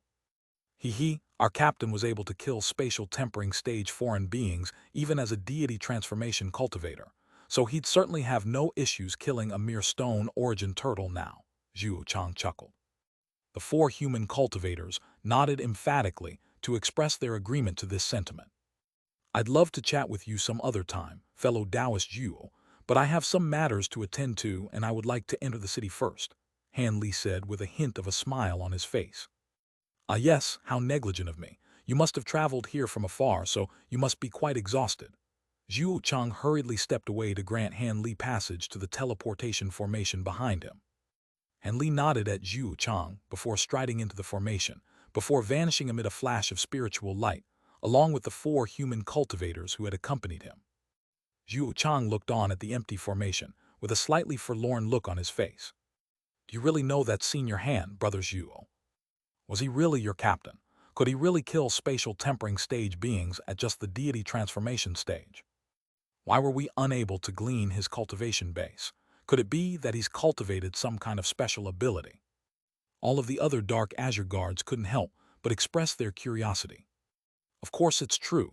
Captain Han was a very renowned figure among the Dark Azure Guards back in the day, and with his abilities, even the average Heavenly Guard may not be a match for him. I also benefited greatly from his guidance back in the day. Otherwise, I may not even have been able to progress to the deity transformation stage. It seems that he's progressed to the spatial tempering stage, so his powers are naturally even more unfathomable. It's no wonder that we can't glean his cultivation base, Zhu Chang replied, and at the same time, he couldn't help but speculate internally about where Han Li had been during these past years. Of course, never would he imagine that Han Li had gone on an epic trip that had spanned multiple different continents. Meanwhile, spiritual light flashed within an ordinary-looking hall, and Han Li slowly emerged from the teleportation formation before casting his gaze around him. The four human cultivators also emerged behind him. We're already at Deep Heaven City now, so it's time we parted ways, fellow Taoists, Han Li said to the four of them. Thank you for saving our lives, Senior. We'll be residing in the Spring Slumber Pavilion for now. If you have any need for our services, please don't hesitate to call on us, the scholarly man said with a respectful and earnest bow. Without Han Li's intervention, all four of them would have almost definitely perished, so his words were genuine. Spring Slumber Pavilion. All right, I'll keep that in mind. Perhaps I really will have to trouble you later. Han Li nodded as he gave the scholarly man a final meaningful glance, then departed from the hall. The four human cultivators faltered slightly before extending respectful bows in unison. After departing from the hall, Han Li emerged in another massive hall that had a radius of over 1,000 feet. There were other people who were also entering and exiting the other halls connected to this one, but there weren't very many of them. Not far away from the exit of the giant hall stood 2 rows of dark azure guards who were holding foreign spirit discs, with which they were carefully assessing each and every cultivator entering and exiting the hall. There was also a golden-armored heavenly guard who stood behind the dark azure guards with his arms crossed, appraising everything within the hall with a cold expression. Han Li immediately identified this heavenly guard as a mid-spatial tempering cultivator, and after a brief pause, he strode directly toward the guard. The dark azure guards outside the city were only responsible for guarding the teleportation formations, so they didn't get damaged by foreign beings and beasts, while the guards here were truly responsible for verifying the identities of those looking to access the city. In the past, Deep Heaven City gave out temporary transit badges to everyone who entered the primordial world. However, Han Li hadn't returned to Deep Heaven City for so many years, so he naturally didn't possess such an item, which could prove to be a little troublesome. There weren't many people in the giant hall, and Han Li was the only spatial tempering cultivator. The heavenly guard immediately cast his gaze toward him, and even though Han Li remained completely expressionless, he was using an aura concealment secret technique. A surprised expression immediately appeared on the heavenly guard's face. The heavenly guard's body swayed, and he appeared in front of all of the dark azure guards in a wraith-like manner before cupping his fist in a polite salute. I am Yu Lingzi. Your cultivation base is truly astounding, fellow Taoist. May I ask your name and where you came from? My name is Han Li, and as for where I came from, I was a deep heaven guard over 300 years ago, Han Li replied. The heavenly guard faltered momentarily before his expression darkened slightly. A deep heaven guard? Surely you jest, fellow Taoist. I've been a heavenly guard for several hundred years. Why have I never seen you before? Han Li merely chuckled, and suddenly raised a hand to send a ball of azure light flying through the air. The heavenly guard's pupils contracted as he made a grabbing motion to draw the ball of azure light into his hand, upon which he discovered that this was an azure jade pendant. One side of the pendant was inscribed with some beveled silver runes, while the other side had the code, C56, written in golden characters. This was none other than Han Li's Dark Azure Guard badge from centuries ago. You're a Dark Azure Guard. The heavenly guard found this to be rather difficult to believe. Indeed, is there anything wrong? Han Li asked. Not at all, but I'll need to verify this badge first, the heavenly guard replied in a cautious manner. No problem, go ahead, Han Li said in a calm voice. The heavenly guard nodded before rubbing his hands together, and the jade pendant immediately began to flash with faint azure light. This is indeed a Dark Azure Guard badge, but your Dark Azure Guard number was cancelled over 100 years ago, so you're already a free man, fellow Taoist, the heavenly guard said with a slightly peculiar look on his face. I completed an extremely perilous mission many years ago, and I was a free man from the moment I completed the mission, Han Li replied in a calm manner. An extremely perilous mission from over 300 years ago. A thought seemed to have occurred to the heavenly guard, upon which a shocked look surfaced in his eyes. Looks like you also remember what happened back then, Han Li chuckled. So you were one of the members sent on those missions. Apologies for my rudeness, you may leave now. However, I'll have to take this Dark Azure Guard badge, the heavenly guard said as he cupped his fist in a respectful manner. Of course, I haven't returned to the city in many years, so I have no other proof of identity and had no choice but to bring out this item, Han Li said in a nonchalant manner. The heavenly guard nodded before waving a hand, and the Dark Azure Guards immediately parted to grant Han Li passage. Thus, Han Li emerged from the giant hall and flew away as a streak of azure light. The azure streak of light vanished into the distance after just a few flashes. Was there any reaction from the foreign spirit discs? The heavenly guard asked with a solemn expression. There was no reaction. That senior Han really is a human, one of the Dark Azure Guards replied. Doesn't have a transit badge, and his Dark Azure Guard badge also expired so long ago. Could it be that he's lingered in the primordial world this entire time? It seems he must have encountered some miraculous opportunities. Otherwise, there's no way he could have progressed from the deity transformation stage to the late spatial tempering stage in just over 300 years. But then again, he really is a human, so there shouldn't be any issues. I really shouldn't stick my nose into this matter. The heavenly guard contemplated the situation for a while before shaking his head. It was extremely rare to see someone make such extraordinary progress in just a few centuries, but there were countless opportunities in the primordial world, so it wasn't entirely unheard of. If he hadn't already been a deep heaven guard before, perhaps he could have been recruited as a heavenly guard. But now that he was already a free man, he naturally wouldn't be willing to explore such a route.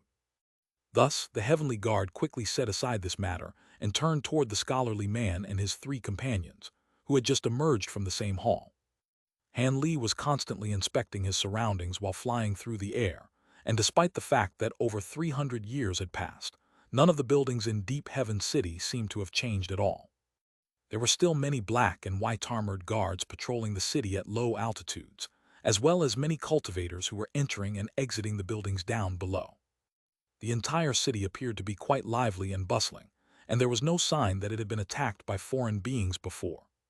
Han Li flew directly toward the Deep Heaven City market, and on this occasion, he didn't plan to stay in Deep Heaven City for too long. He had consolidated his magic power during the past century, and his mental state had been refined through many near-death experiences, so he already satisfied all of the criteria to break through his body integration stage bottleneck. As such, he could attempt a breakthrough after making a few more preparations. With his vast array of abilities, even as an early body integration cultivator, he should be powerful enough to contend with late body integration stage beings, so he could virtually do as he pleased in the human regions and demon territories. As such, what he had to do next was to find an obscure place near Deep Heaven City and go into seclusion to attempt a breakthrough. Prior to that, however, he was going to set everything aside for now and first replenish his supplies. He had whittled down his supplies over the course of the past century, so he had to replenish everything in the nearby market.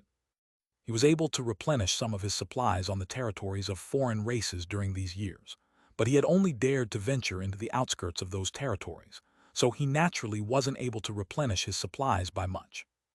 If he hadn't prepared many things in advance prior to departing from the Thunder Continent, he most likely wouldn't have been able to stop and study so many things that caught his interest along his journey. With the scale of Deep Heaven City, he should be able to fully restock all of his supplies. With these materials, he'd be able to refine some treasures and pills that would assist him in his breakthrough attempt. Han Li had visited the Deep Heaven City market countless times when he was last in the city, so he was quickly able to find his way there and descend in front of a massive light barrier around an hour later.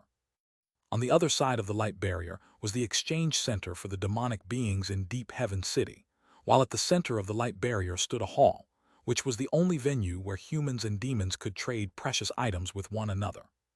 Han Li cast his gaze toward the massive hall in the distance, and his expression changed slightly as he caught sight of a demonic woman who was vaguely familiar to him. He had traded with this demonic woman countless times in this hall in the past, and secured many precious demon race spirit medicine seeds from her. If it weren't for her, he would have had to expend a lot more effort to gather those seeds on his own. However, this woman seemed to have some rather important connections, as exemplified by the fact that she was aware that the foreign beings were going to attack Deep Heaven City in advance, so she was able to leave before the battle ensued. Han Li withdrew his gaze and inspected his surroundings before entering one of the larger material shops nearby. The shop had around 5 or 6 employees, and a handsome young man immediately strode over with a smile. Our shop specializes in selling all types of pill and tool refinement materials. Feel free to tell me if you require any assistance, senior. Before Han Li had a chance to say anything, the shopkeeper, who was sitting on a bamboo chair, suddenly discovered that an item in his hand had begun to flash erratically with light. He was quite startled by this and immediately sprang up from his chair. "You can go do something else. I'll serve this senior in person." This core formation stage shopkeeper then rushed over to Han Li with a respectful look on his face. "Forgive me for not coming out to greet you sooner, senior. I was unaware that you would be gracing my modest shop with your presence." Han Li was rather taken aback by this. He hadn't used any secret techniques to conceal his own cultivation base after entering the city, but a core formation stage being definitely wouldn't be able to glean his cultivation base. However, he then glanced at the treasure in the old shopkeeper's hand, and an enlightened look appeared on his face. I see you have a spiritual pressure disc. No wonder you were able to identify my cultivation base. I require a large batch of materials. Prepare them for me as quickly as possible. And Lee flipped a hand over to produce a white jade slip before tossing it toward the shopkeeper. The elderly man hurriedly accepted the jade slip with both hands before injecting his spiritual sense into it, upon which an expression of surprise and glee appeared in his eyes. This is indeed quite a large batch of materials. My shop will be able to provide most of these materials, but I'll have to borrow the rest from other shops.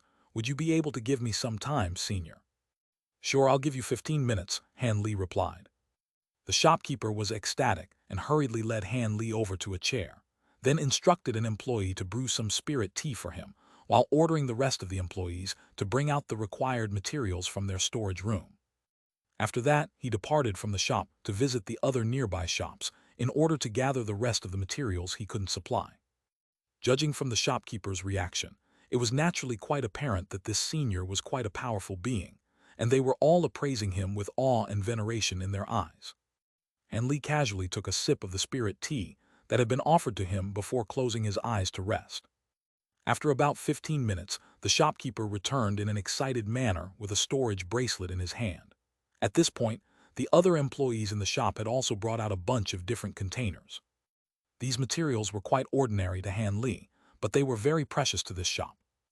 After sweeping his spiritual sense over the storage bracelet and these containers several times, Han Li asked for the final price, and the shopkeeper put on a fawning smile as he stated a price that would have been an astronomical amount to a normal cultivator. However, Han Li didn't even bat an eyelid as he flicked a wrist to toss a leather pouch through the air.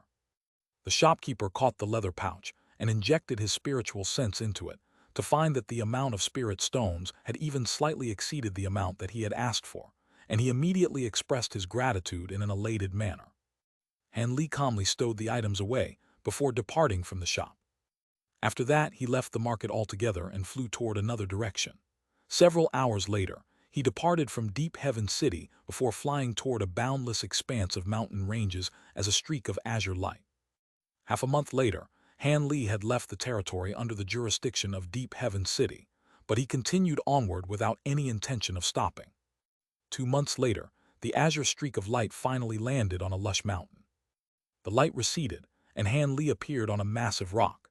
He briefly inspected his surroundings before closing his eyes and releasing his powerful spiritual sense. Moments later, he nodded in a pleased manner. This place had a decent spirit vein, and even though it wasn't very big, there was abundant spiritual qi in a radius of several hundred kilometers, which was perfect for his needs. However, it was impossible for such a spirit vein to be unoccupied, and through his spiritual sense, he detected that there were a dozen or so cave abodes of different sizes nearby. The most densely populated of these cave abodes housed more than 10 people each, while some were inhabited by just a single person. However, even the most powerful ones among them were only a pair of nascent soul cultivators, while the rest were only at the core formation and foundation establishment stages.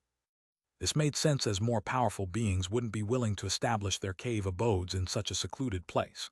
There was no way that a cultivator at the deity transformation stage or above would stray so far from the city just for a place to settle, so despite the abundance of spiritual qi here, there definitely wouldn't be any overly powerful beings inhabiting this place.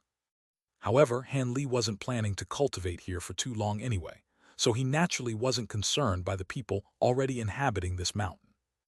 Thus, he immediately made a hand seal, and golden light flashed from his body. His lips moved a few times, but no sound came out, so it seemed that he was transmitting his voice. Within the belly of a mountain that was around 50 kilometers away from Han Li's location, there was a white-haired elderly man in a set of brocade robes. He was situated within a secret chamber that was sealed by multiple restrictions, and he was making a hand seal while appraising a cauldron in front of him in a tense manner. Beneath the cauldron were bursts of blue flames, and a rich medicinal aroma was wafting out of the cauldron. All of a sudden, an unfathomably powerful burst of spiritual sense completely disregarded all of the restrictions around the secret chamber, and descended like a fiend celestial. The elderly man didn't get any chance to react before he was completely flattened onto the ground by the enormous power accompanying this burst of spiritual sense, and he wasn't able to move so much as a single finger. "Arg!" the elderly man yelled out in shock and horror. However, before he had a chance to do anything else, a cold male voice suddenly rang out from above the secret chamber. "I need to borrow this place for something, and I don't want to be disrupted by anyone. All those who hear this voice transmission, leave this place right away. If you haven't left after a day, then you can remain here forever." After that brief ultimatum, the burst of powerful spiritual sense abruptly vanished. The elderly man immediately regained his mobility, and he rose to his feet in a shaky manner with a horrified look in his eyes. After contemplating the situation for a moment, he stomped his foot onto the ground and instantly flew out of the secret chamber, not even taking a second glance at the cauldron that he had held in such high regard. 2 hours later, a streak of white light rose up from the mountain before flying into the distance. The same scenes were unfolding in various places within a radius of several hundreds of kilometers. One streak of light after another flew away from this place in a panicked manner, and after around half a day, the set of mountain ranges was completely devoid of cultivators, leaving behind only a series of empty cave abodes. Hanli swept his spiritual sense through the surrounding area, and after verifying that all of the cultivators had indeed departed, he flew toward a certain point on the mountain as a streak of azure light. The azure light soon faded, and Hanli appeared in front of an azure rock face. Blue light flashed through his eyes as he inspected the rock face before flicking his wrist, upon which several balls of azure light flew out of his storage bracelet, then transformed into several huge ape puppets in a flash. Without even requiring any instructions from Hanli, the puppets raised their arms, and streaks of azure light that were around a foot in length each erupted from their fingers toward the rock face. Azure light flashed, and the hard rocky surface of the mountain was sliced through like tofu. In the blink of an eye, a huge cave that was around 100 feet tall had appeared, and the ape puppets entered the cave. Hanli then swept a sleeve through the air to expel a ball of golden light, which circled around before revealing itself to be a small beast that was around a foot in length. This was a small leopard-like beast with shimmering golden fur. It was none other than the leopard Kirin beast. Golden light flashed from its body, and it expanded rapidly to around 10 feet in size in the blink of an eye. There were peculiar black patterns all over its body, and a pair of short silver horns that were each several inches in length had appeared on its head. An indescribably fearsome aura was emanating from its body, and Hanli instructed, "Patrol the surrounding area and don't let anyone come near this mountain." The giant leopard Kirin beast roared in response before black chi abruptly erupted from its paws, and it vanished into the ground. As for Hanli, he merely sat down with his legs crossed on the spot and patiently awaited the completion of his cave abode. He had been rather surprised by the current appearance of the leopard Kirin beast. The reason behind its transformation was the dark beast monarch inner core it had consumed in the vast glacial realm. After consuming that inner core, it had hibernated for over 10 years before finally awakening, and its powers had increased significantly following that awakening. It was able to easily progress to the spatial tempering stage, and it had also taken on this menacing appearance. Hanli was naturally quite intrigued by this transformation, but this beast possessed a hint of the true spirit Kirin's bloodline, and had consumed the demon core of a body integration stage dark beast monarch, so it wasn't entirely implausible for it to have undergone such a transformation. Furthermore, it seemed that there was still more latent potential for the leopard Kirin beast to tap into. During the next few decades following its awakening, Hanli had fed it a large amount of spirit pills, and it had evolved again to the mid-spatial tempering stage, and also attained several powerful abilities. According to Hanli's estimations, even the average late spatial tempering stage being wouldn't be a match for this beast. Despite this, it appeared that the leopard Kirin beast was only just beginning to reach maturity, so he was very much looking forward to seeing how this beast was going to develop. He wasn't concerned for the safety of the beast in the slightest, as only body integration stage beings would be able to pose a threat to it, but it was virtually impossible that any body integration stage being would visit this mountain. With that in mind, Hanli closed his eyes, and several hours later, the giant ape puppets finally completed the cave abode before emerging one after another. Hanli opened his eyes and swept a sleeve through the air to draw them up his sleeve as balls of azure light, He then stood up and flipped a hand over to produce a stack of formation flags. He raised a hand, and several tens of balls of different colored spiritual light shot forth into his surroundings before vanishing into thin air. Countless bursts of white mist appeared before permeating through the area, and moments later, the entire mountain had transformed into a sea of mist along with the area in a radius of close to 100 kilometers around it, making it impossible to see what was happening on and around the mountain. After that, Han Li made a hand seal before making a grabbing motion, and white light flashed as a palm-sized round formation plate appeared in his grasp. Han Li pointed a finger at the formation plate before letting loose a low cry, upon which countless silver runes emerged within the mist, then abruptly vanished into nothingness. Only then did Han Li withdraw the formation plate, before striding toward the entrance of his new cave abode. After he made his way into the cave abode, he swept a sleeve through the air to send an azure stone gate tumbling down from above, which completely sealed the entrance. Spiritual light then flashed erratically from the surface of the stone gate, and it completely fused as one with the surrounding rock face, as if it had always been a part of this mountain. Due to the fact that Han Li had controlled his puppets to construct this cave abode, he was naturally extremely familiar with its structure. The first thing he did was travel to the medicine garden to plant some spirit medicines, then set up a few small restrictions within the cave abode before heading straight to the secret chamber. After making a few turns, he was greeted by the sight of the stone door of the secret chamber, and he suddenly patted something on his waist. A faint white shadow flew out before transforming into a white-robed beauty that was emanating a frosty aura. It was the sentient puppet doll. Doll was also different from its past appearance.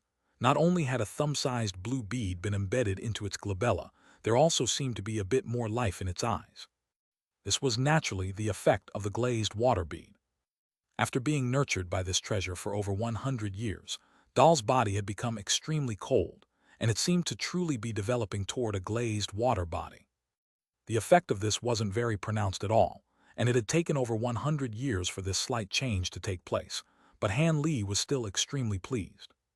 Furthermore, Doll's spiritual nature also seemed to be increasing, and this was naturally an unexpected yet positive side effect of the glazed water bead. After issuing Doll some simple instructions, Han Li entered the secret chamber, then raised a hand to summon a yellow futon. He sat down with his legs crossed on the futon and closed his eyes before falling completely still, with only a layer of translucent azure light shimmering around his body. Han Li meditated like this for 3 days and 3 nights, without opening his eyes even once during this time. The mountain ranges that he was situated in had truly erupted into a frenzy. After being forcibly evicted from this place, many of the cultivators here packed up their things and left, while some went to seek refuge with their friends on the nearby mountain ranges. As such, the cultivators in the neighboring areas were also made aware of the fact that an unfathomably powerful high-grade cultivator had appeared nearby. He was able to completely immobilize a nascent soul cultivator with just his spiritual sense alone, and he seemed to be a spatial tempering cultivator. As such, many of the cultivators were feeling quite uneasy, praying that this senior didn't harbor any negative intentions. Not long after that, they were made aware that Han Li had gone into seclusion in an area that was completely filled with white mist, and all of them were very relieved. It was quite clear that this high-grade being had no intention of taking their territory, and really did seem to only need to do something here. As such, even though they were still a little uneasy, they didn't have to move out of their cave abodes. On the morning of the 4th day, Han Li's body moved slightly, and the azure light around him faded as he opened his eyes. Piercing blue light flashed within his pupils before immediately vanishing, and he slowly exhaled. Following these past 3 days of rest, both his magic power and spiritual sense had been completely replenished, and the fatigue he'd accumulated from his travels had also been alleviated. He was finally able to get down to business. A contemplative look appeared on his face as he flipped a hand over to produce an intricate jade slip. This jade slip was quite remarkable, not just because of the faint golden light that was emanating from it, but also because it was fluctuating erratically in size on his palm, as if it possessed spiritual nature and would fly away if he weren't careful. Han Li didn't pay any heed to this, as he pressed the jade slip against his own forehead before closing his eyes again. Time passed by slowly, and after an indeterminate period of time had trickled past, He heaved a faint sigh before removing the jade slip from his forehead. He then opened his eyes as a contemplative look appeared on his face. This jade slip was naturally none other than the one that contained the spirit refinement technique.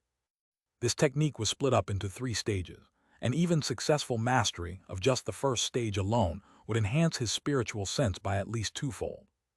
Han Li's spiritual sense was already far more powerful than other beings of the same cultivation race, and if he were to attain this incredible boost on top of that, it would become a lot easier for him to break through his body integration stage bottleneck. The effect of that would be several times more potent than that of any spirit pill. Thus, Han Li had immediately begun to study this cultivation art right after he had obtained it. He had been cultivating this technique ever since he had left the Thunder Continent, and during his century-long journey, he had dedicated most of his time and attention to this cultivation art. One could say that mastering the first stage of the spirit refinement technique was quite difficult, but it could also be argued that this was quite easy.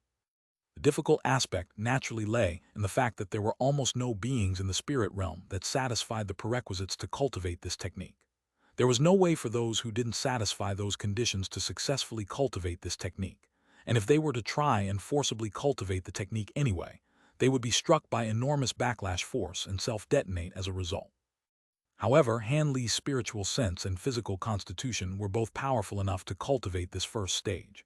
As such, after over a century of cultivation, he had already completely figured out this first stage and was only one step away from mastering it. The information in the cultivation art stated that due to the fact that this was a true immortal realm secret technique written in golden seal text, every time a stage was mastered, extraordinary phenomena would occur, which was why he decided to find an obscure place without any powerful beings around before he took this final step. Han Li could have completed the cultivation of the first stage of the spirit refinement technique long ago, but he had been situated in the primordial world back then, and if he were to draw the attention of some powerful ancient beasts, that could have spelled the end for him. Now that he was on human territory and in such a secluded place, he could naturally complete his cultivation of the first stage of the spirit refinement technique. As for the forlorn sigh he had just heaved, this was due to the fact that the second stage of the spirit refinement technique was far more profound than the first stage. As such, it would be extremely difficult to decipher it, which would take at least several centuries of dedicated effort, and this wasn't even taking into account the rigorous conditions that had to be fulfilled to cultivate the second stage of this technique. All of a sudden, the jade slip in his hand abruptly vanished amid a flash of spiritual light, following which he began to pull out a series of jade vials of different sizes. He tipped out some pills from each of the vials before consuming them, then swept a sleeve through the air to summon 9 shimmering silver discs, which hovered around his body in a stationary manner. A solemn look appeared on his face as he made a peculiar hand seal, following which bright golden light erupted from his body. A golden projection with 3 heads and 6 arms emerged behind him in a flash. The provenance projection wasn't manifested into the golden body, but its 6 arms each made a different hand seal, and the lips on its 2 heads with clear facial features were moving slightly as if it were chanting something. Moments later, Buddhist chants began to echo throughout the secret chamber, and at the same time, golden light swirled over Han Li's face while his skin and muscles squirmed, following which a series of golden scales appeared. This was a clear indication that he had unleashed his provenance true devil arts to its maximal extent. The 9 silver discs that were hovering around him tremored slightly before radiating piercing light and emitting a faint buzzing sound. The sound resonated with the Buddhist chants and combined as one seamlessly without seemingly out of place or unpleasant to the ears at all. It was as if both of the sounds were originating from the same source. All of a sudden, a golden halo appeared behind Han Li, and another appeared behind the provenance projection. The halo behind the projection was clearly larger than the one behind Han Li, but it was nowhere near as dense. Han Li let loose a low harumph as he switched to another hand seal, and the 2 golden halos revolved on the spot before countless golden runes gushed out of their centers. All of these runes were shimmering with golden light and extremely dazzling to behold. Upon closer inspection, one would discover that these were all golden seal runes. The 9 silver discs also began to display changes, as if they were being influenced by the golden seal text. A faint buzzing sound rang out, and one fist-sized silver rune after another rapidly drifted out of the discs before hurtling toward the golden light. These silver runes were clearly beveled silver text. Thus, golden and silver runes appeared simultaneously within the golden light, and their numbers only continued to increase as they soon spread all throughout the light. However, there were still large numbers of runes that were gushing out relentlessly before surging into the light in a frenzy. Han Li remained completely still, but a rather strained look appeared on his face, and this expression was only becoming more and more pronounced as the number of runes in the golden halo increased. Not long after that, Han Li's eyes abruptly sprang open, and he let loose an almighty cry. All 9 of the silver discs exploded in unison amid a sharp screeching sound, and vanished into balls of silver light. Meanwhile, the golden halo behind Han Li also began to accelerate drastically in its rotation. At the same time, it began to blur and shrink, and the golden and silver runes within it also shrank alongside it. Within the span of just a few breaths, the thousands of runes had been reduced to around the size of a grain of rice each. The golden halo itself had also become a fist-sized ball of shimmering golden light. The other golden halo that was higher up in the air also transformed into a golden ball of light at the Provenance projection's behest before slowly descending. Immediately thereafter, a flash of light appeared, and the giant projection vanished, leaving only the 2 balls of light hovering beside Han Li. A solemn look appeared on his face as he pointed a finger at each of the balls of light, both of which then vanished into his glabella in a flash. In the next instant, large droplets of sweat began to materialize on Han Li's forehead, and his body also expanded in size in an alarming manner. His entire body began to tremble, and thick worm-like veins were bulging through his scales. It was as if there were something wreaking havoc within his body and putting him in extreme agony. A short while later, spiritual light flashed from Han Li's head, and a layer of purplish golden light abruptly enveloped it. The layer of light fluctuated erratically in size, and a series of golden and silver runes appeared over his face before instantly vanishing. It was as if there was something trying to escape, only to be forcibly dragged back, and this created a very peculiar sight to behold. At this point, Han Li had already closed his eyes, and he was constantly making different hand seals as if he were desperately trying to activate something. The golden light around his body fluctuated in brightness and flashed erratically, and at the same time, astonishing scenes were also unfolding in the air above the mountain that his cave abode was situated within. The clear blue sky was originally completely devoid of any clouds, but all of a sudden, howling winds were suddenly swept up, following which the entire sky dimmed as massive patches of dark clouds appeared, making the sky in a radius of around 50 feet as dark as the bottom of a charred pot. Meanwhile, the fierce winds abruptly receded, and a burst of glacial air suddenly surged forth from somewhere before rampaging through the clouds. Fist-sized blue hail began to fall in a frenzy alongside a fierce snowstorm, and moments later, the entire area had been transformed into a world of glacial snow and ice. Before the snowstorm had even ceased, a gust of scorching wind suddenly swept forth from within the clouds in a ferocious manner. The extremely dense dark clouds were instantly dispersed by these winds, and rays of sunlight began to spill down from above. If anyone were still situated on the mountain to witness the phenomena taking place in the air above, they would most definitely be stunned by what they saw. It was already noon at this point, so there should have been multiple suns in the sky, but at this moment there was only a single scintillating sun while the rest had all vanished. The single sun that remained was golden in color, and the clear blue sky had also taken on a faint silver hue. The golden and silver colors intertwined, making this entire area appear as if it were situated in another mysterious world. However, if one were to fly a few hundred kilometers away from the mountain that Han Li was situated in, they would discover that these astonishing phenomena would gradually fade away. Beyond the vast sea of mist that Han Li had conjured up, there were still several suns hanging in the sky alongside one another, and the sky was still as blue as ever. However, faint silver light was flashing incessantly above the sea of mist, and the strange rumbling noise emanating from the same direction was quite alarming. Many of the cultivators in the surrounding area were already feeling quite anxious and wary, and they immediately rushed out of their cave abodes. They either stood at the summit of the mountain or used flying treasures to fly to higher altitudes, and all of them cast their eyes toward the sea of mist with bewilderment etched on their faces. In the air above a mountain that was close to 10 kilometers away from the sea of mist, there were a dozen or so people hovering at an altitude of over 10,000 feet, and they were also appraising the sea of mist in the distance. One of them was a white-robed man who appeared to be in his 30s. He was clearly the undisputed leader of the group, and he stood at the forefront with a giant white sword beneath his feet. The dozen or so other people in the group were all standing behind the white-robed man, with respectful looks on their faces.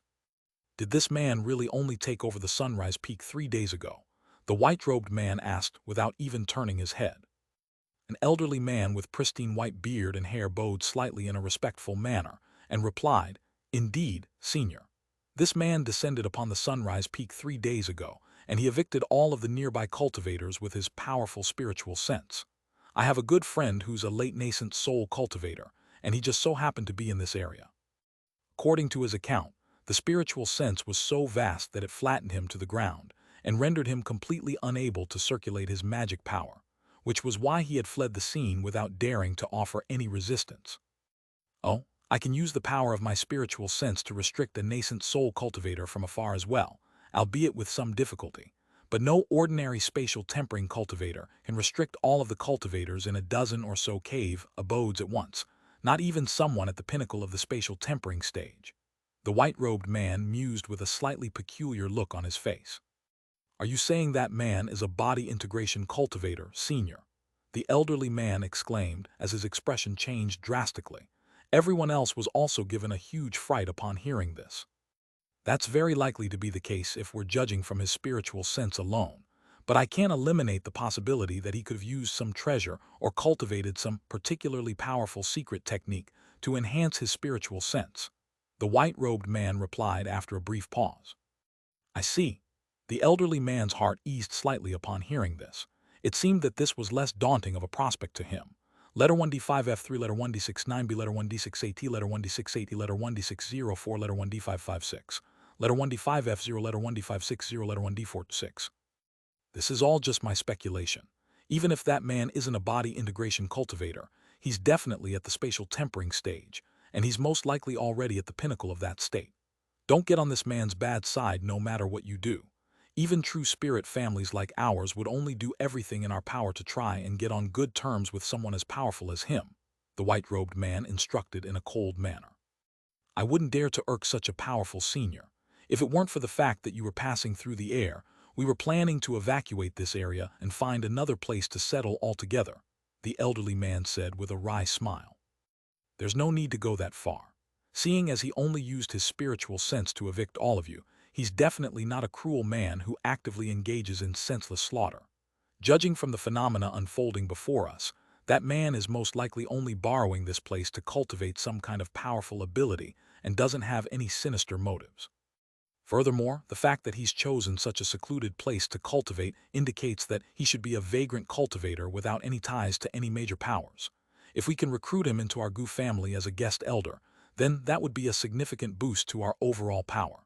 With that in mind, I'm inclined to wait for a while and see if I can meet this man," the white-robed man mused.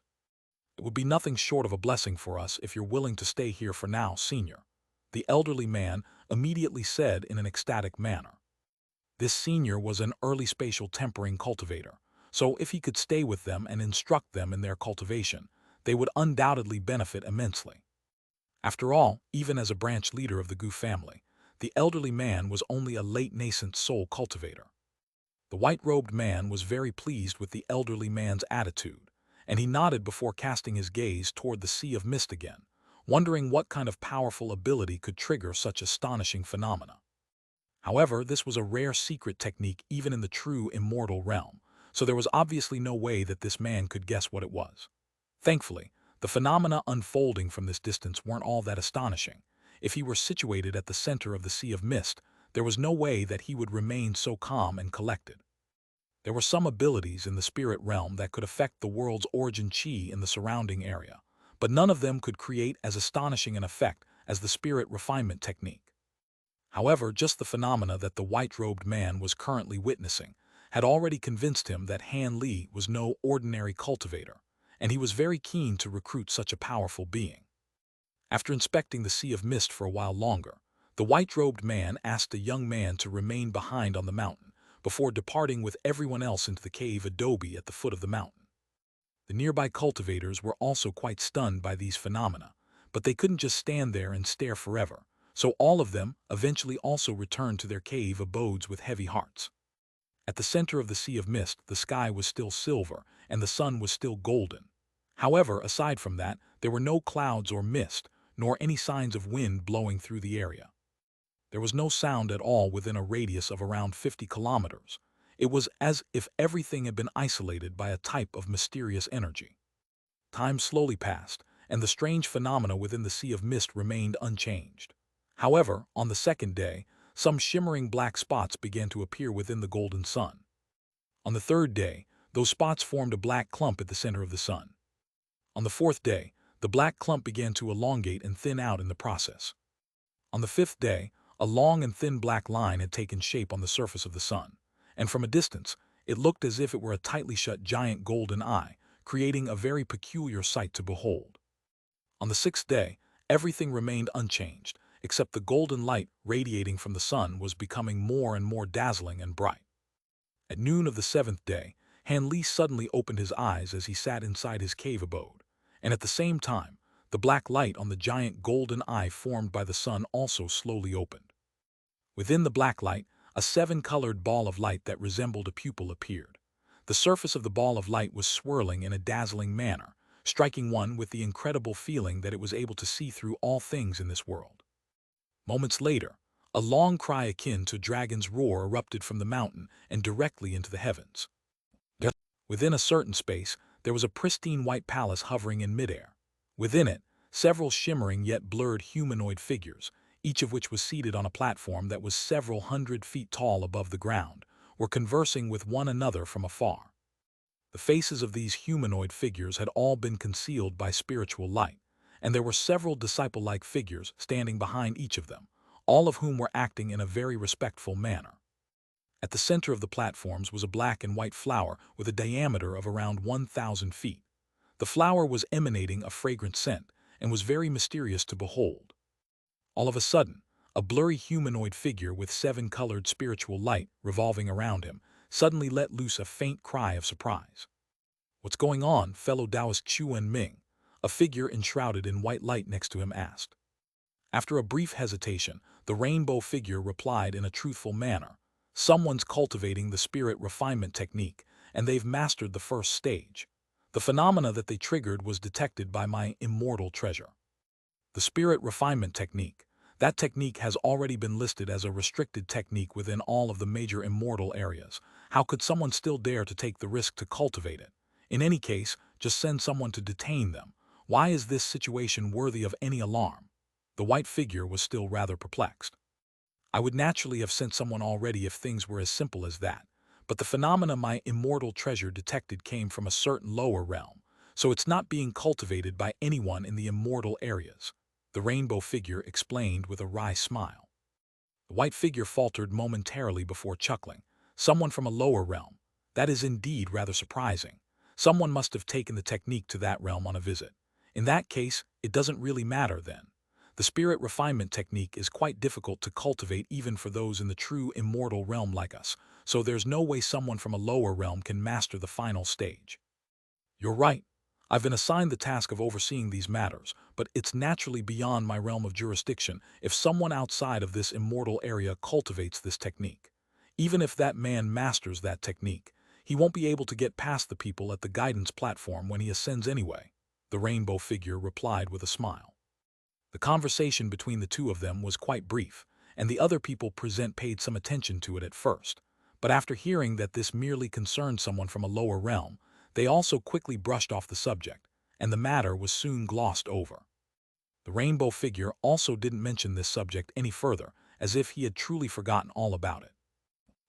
And Li exhaled, and his heart was filled with elation as he sensed the world around him with his vastly enhanced spiritual sense. He had finally mastered the first stage of the spirit refinement technique, and even though he still hadn't reached the body integration stage, the power of his spiritual sense was comparable to that of the average late body integration stage being. His spiritual sense instantly spread out of his cave abode and emerged out of the mountain, upon which his brows furrowed slightly. The phenomena in the sky had already vanished, and everything in the surrounding area had been severely ravaged. The ice, snow, and winds had been extremely fierce, and not only had most of the plants in the area disappeared, The remaining ones looked as if they were all hanging by a thread. The top half of the mountain was completely bare, presenting an extremely bleak and desolate sight to behold. Han Li's spiritual sense scanned through the surrounding area a few times before extending outward, instantly sweeping through everything within a radius of hundreds of kilometers. All of a sudden, his expression changed slightly, and his spiritual sense paused at a certain mountain on the border of the Sea of Mist before encompassing the entire mountain. There were spatial tempering stage spiritual sense fluctuations emanating from within a cave abode at the foot of that mountain, and even though several layers of restrictions had been set up around the cave abode, they were easily torn apart by Han Li's insanely powerful spiritual sense. Thus, a wisp of his spiritual sense penetrated through several layers of restrictions before tracking down the spatial tempering cultivator. Within a secret chamber sat none other than the white-robed man. Han Li didn't bother to disguise his spiritual sense at all, and he had forcibly barged his way through the restrictions, so as soon as his spiritual sense appeared inside the secret chamber, it was immediately detected by the white-robed man. Thus he opened his eyes and smiled as he said, "Greetings, fellow Taoist. I am Gu Yun from the South Moon Mountain. Congratulations on mastering your new ability." "South Moon Mountain, is that the mountain near Chenwu City?" Han Li asked in a hesitant manner. That is indeed the one. Do you know of our Gu family, fellow Taoist?" The white-robed man was rather taken aback.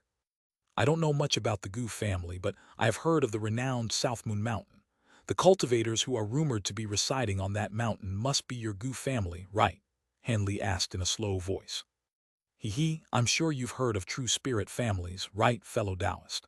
Our Gu family is a true spirit family, and in order to ensure the continuation of our bloodline, we very rarely interact with the outside world. Not many people know about this, but with your powers, it's only a matter of time before this information is revealed to you," the white-robed man chuckled. "A true spirit family. Do you know of the Yi family and the Long family?" Han Li asked after a brief pause.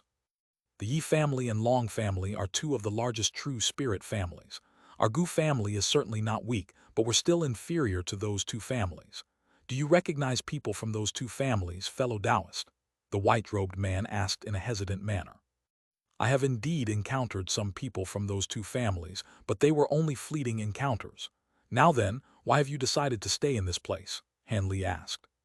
This is where one of the branches of our Gu family is situated, and I just so happened to be passing by. Much to my surprise, you are also here cultivating your new ability, and I wanted to get to know you," the white-robed man replied with a smile. "I see. I've already completed my cultivation now. If you don't mind, you can come and meet me at my cave abode. I'm also quite curious about the true spirit families, so I'm sure a meeting will be mutually beneficial for us," Han Li offered.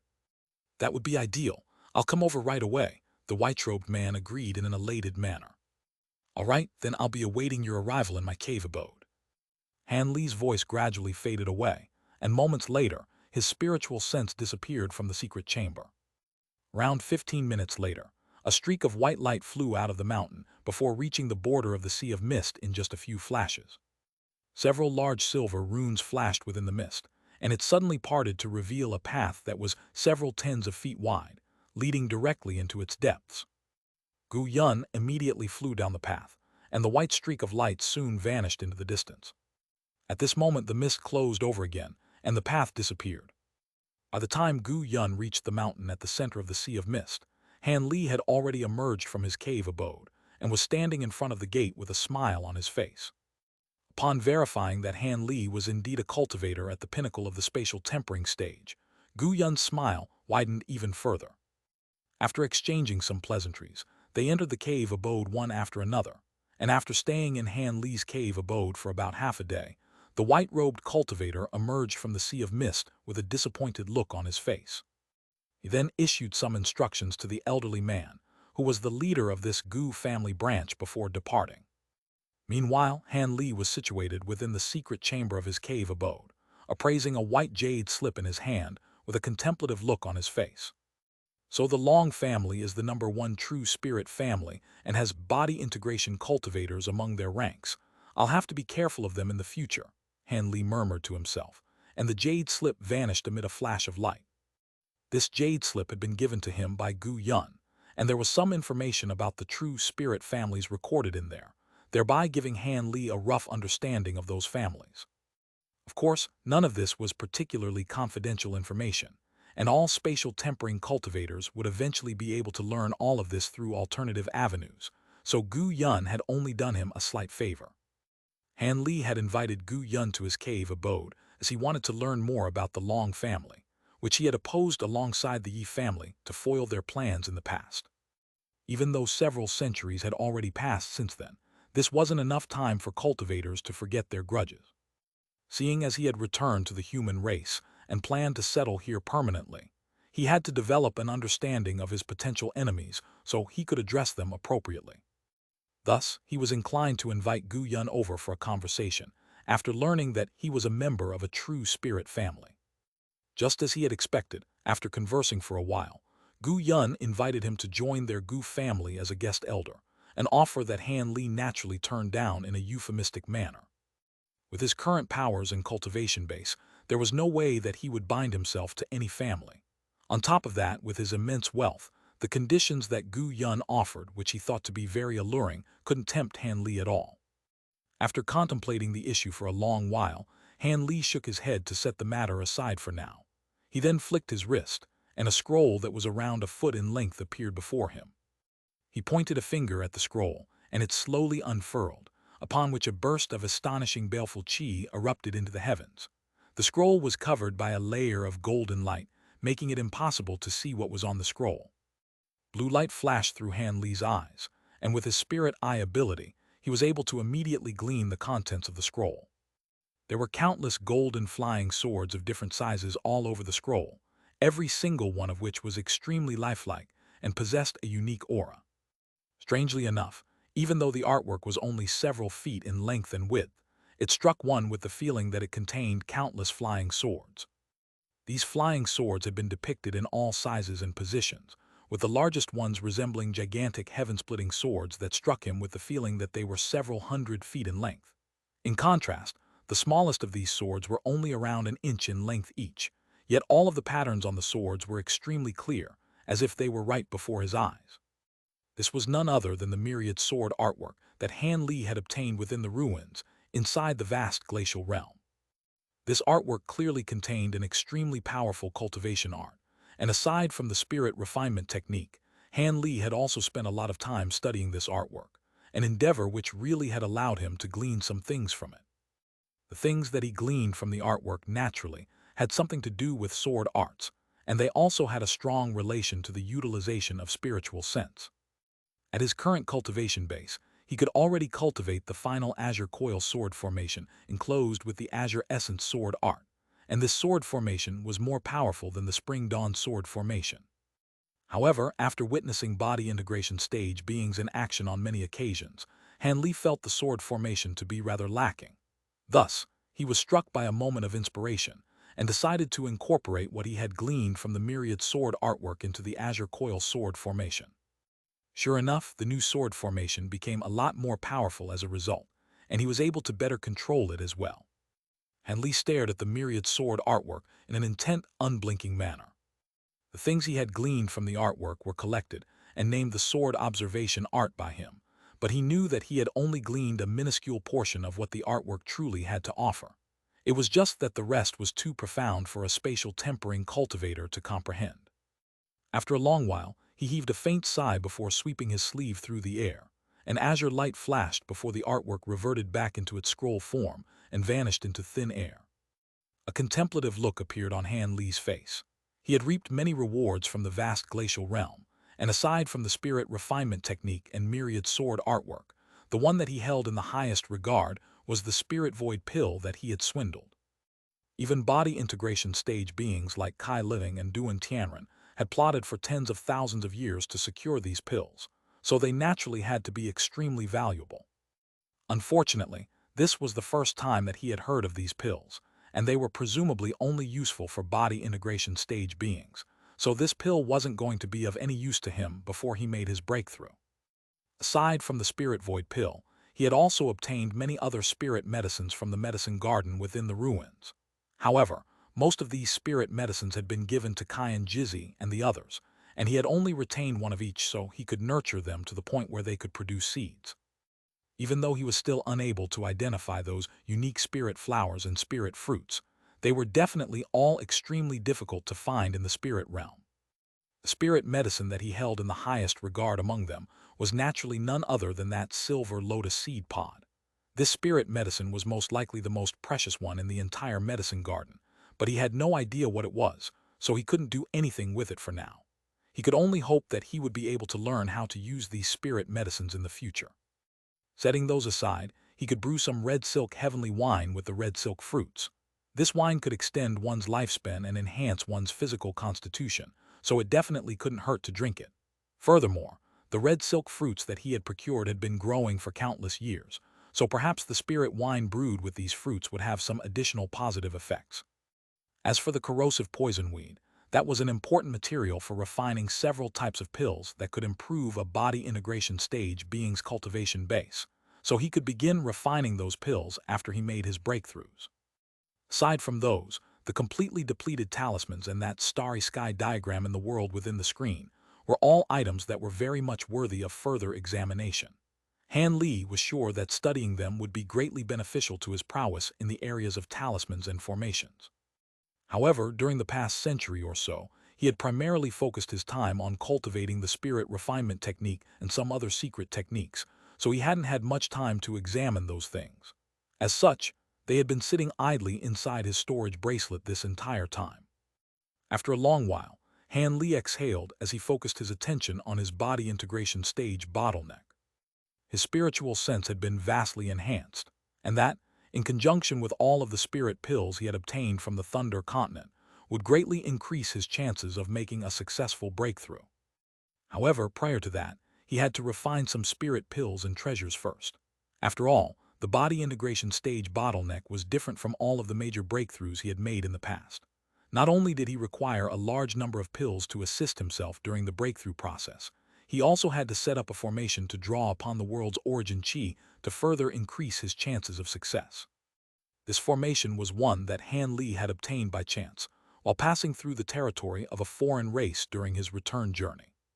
It was said that this formation was an extremely closely guarded secret of their race, and if it weren't for a series of fortuitous events, he wouldn't have been able to learn the method to establish the formation. This formation wasn't necessarily all that complex, but the thought process behind it was quite brilliant, and it required a few specific treasures to form the core of the formation.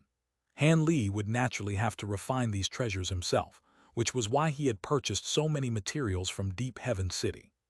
He flicked his wrist, and his storage bracelet flew through the air as a streak of black light before hovering in the air in a stationary manner. He waved a hand toward the bracelet, and red light flashed as a crimson cauldron that was around an inch in height appeared below it. A burst of azure light then swept forth from the storage bracelet, and spiritual light flashed on the ground, following which a series of containers appeared. Han Li made a hand seal, and the cauldron quickly expanded to several feet in size. A faint smile appeared on his face, and he pointed a finger at the cauldron, upon which a wisp of azure flames erupted from his fingertip. The flames revolved around the cauldron before abruptly swelling to several times its original size, upon which a scorching aura was released, drastically increasing the temperature within the secret chamber.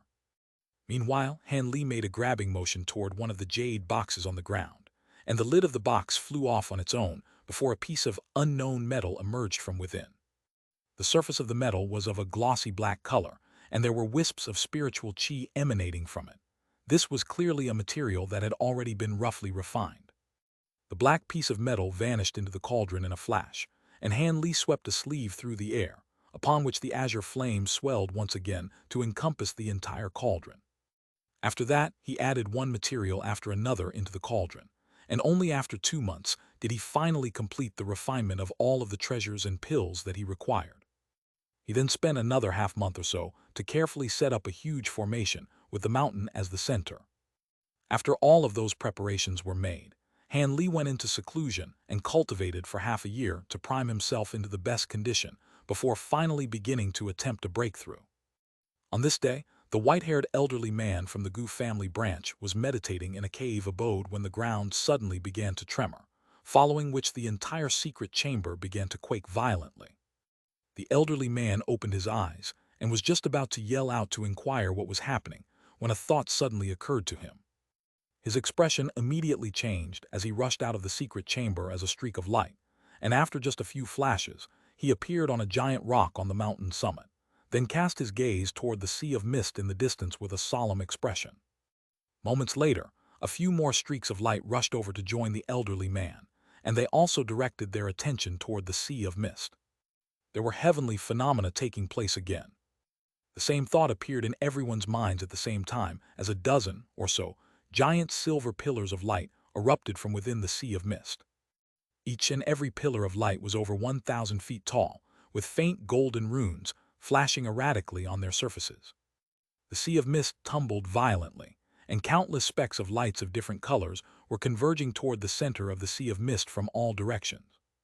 The elderly man released his spiritual sense, and his face immediately paled. Within his sensory range, all of the world's origin chi was surging toward the sea of mist in a frenzy. Enormous amounts of spiritual chi was being released by the nearby spirit veins, and they seemed to have been stirred up by some kind of powerful force. In the blink of an eye, massive five-colored spirit clouds had appeared above the sea of mist to cover the entire sky. Loud thunderclaps rang out as bolts of purple lightning appeared within the clouds, before intertwining violently like a series of purple lightning snakes. All of a sudden, a long cry suddenly rang out from within the sea of mist, followed by a tremendous eruption of spiritual pressure. The spiritual pressure was powerful beyond belief, and even though all of the spectating cultivators were situated hundreds of kilometers away, all of them felt a gargantuan weight crashing down upon them. Some of the cultivators with weaker cultivation's bases blacked out on the spot and collapsed with blood trickling out of all of their orifices. Even the more powerful beings like the white-haired elderly man also experienced momentary loss of vision before involuntarily falling to their knees. These people were naturally extremely alarmed, yet before they had a chance to do anything, bursts of Buddhist chants suddenly rang out from within the five-colored spirit clouds, and runes of all different colors began to appear.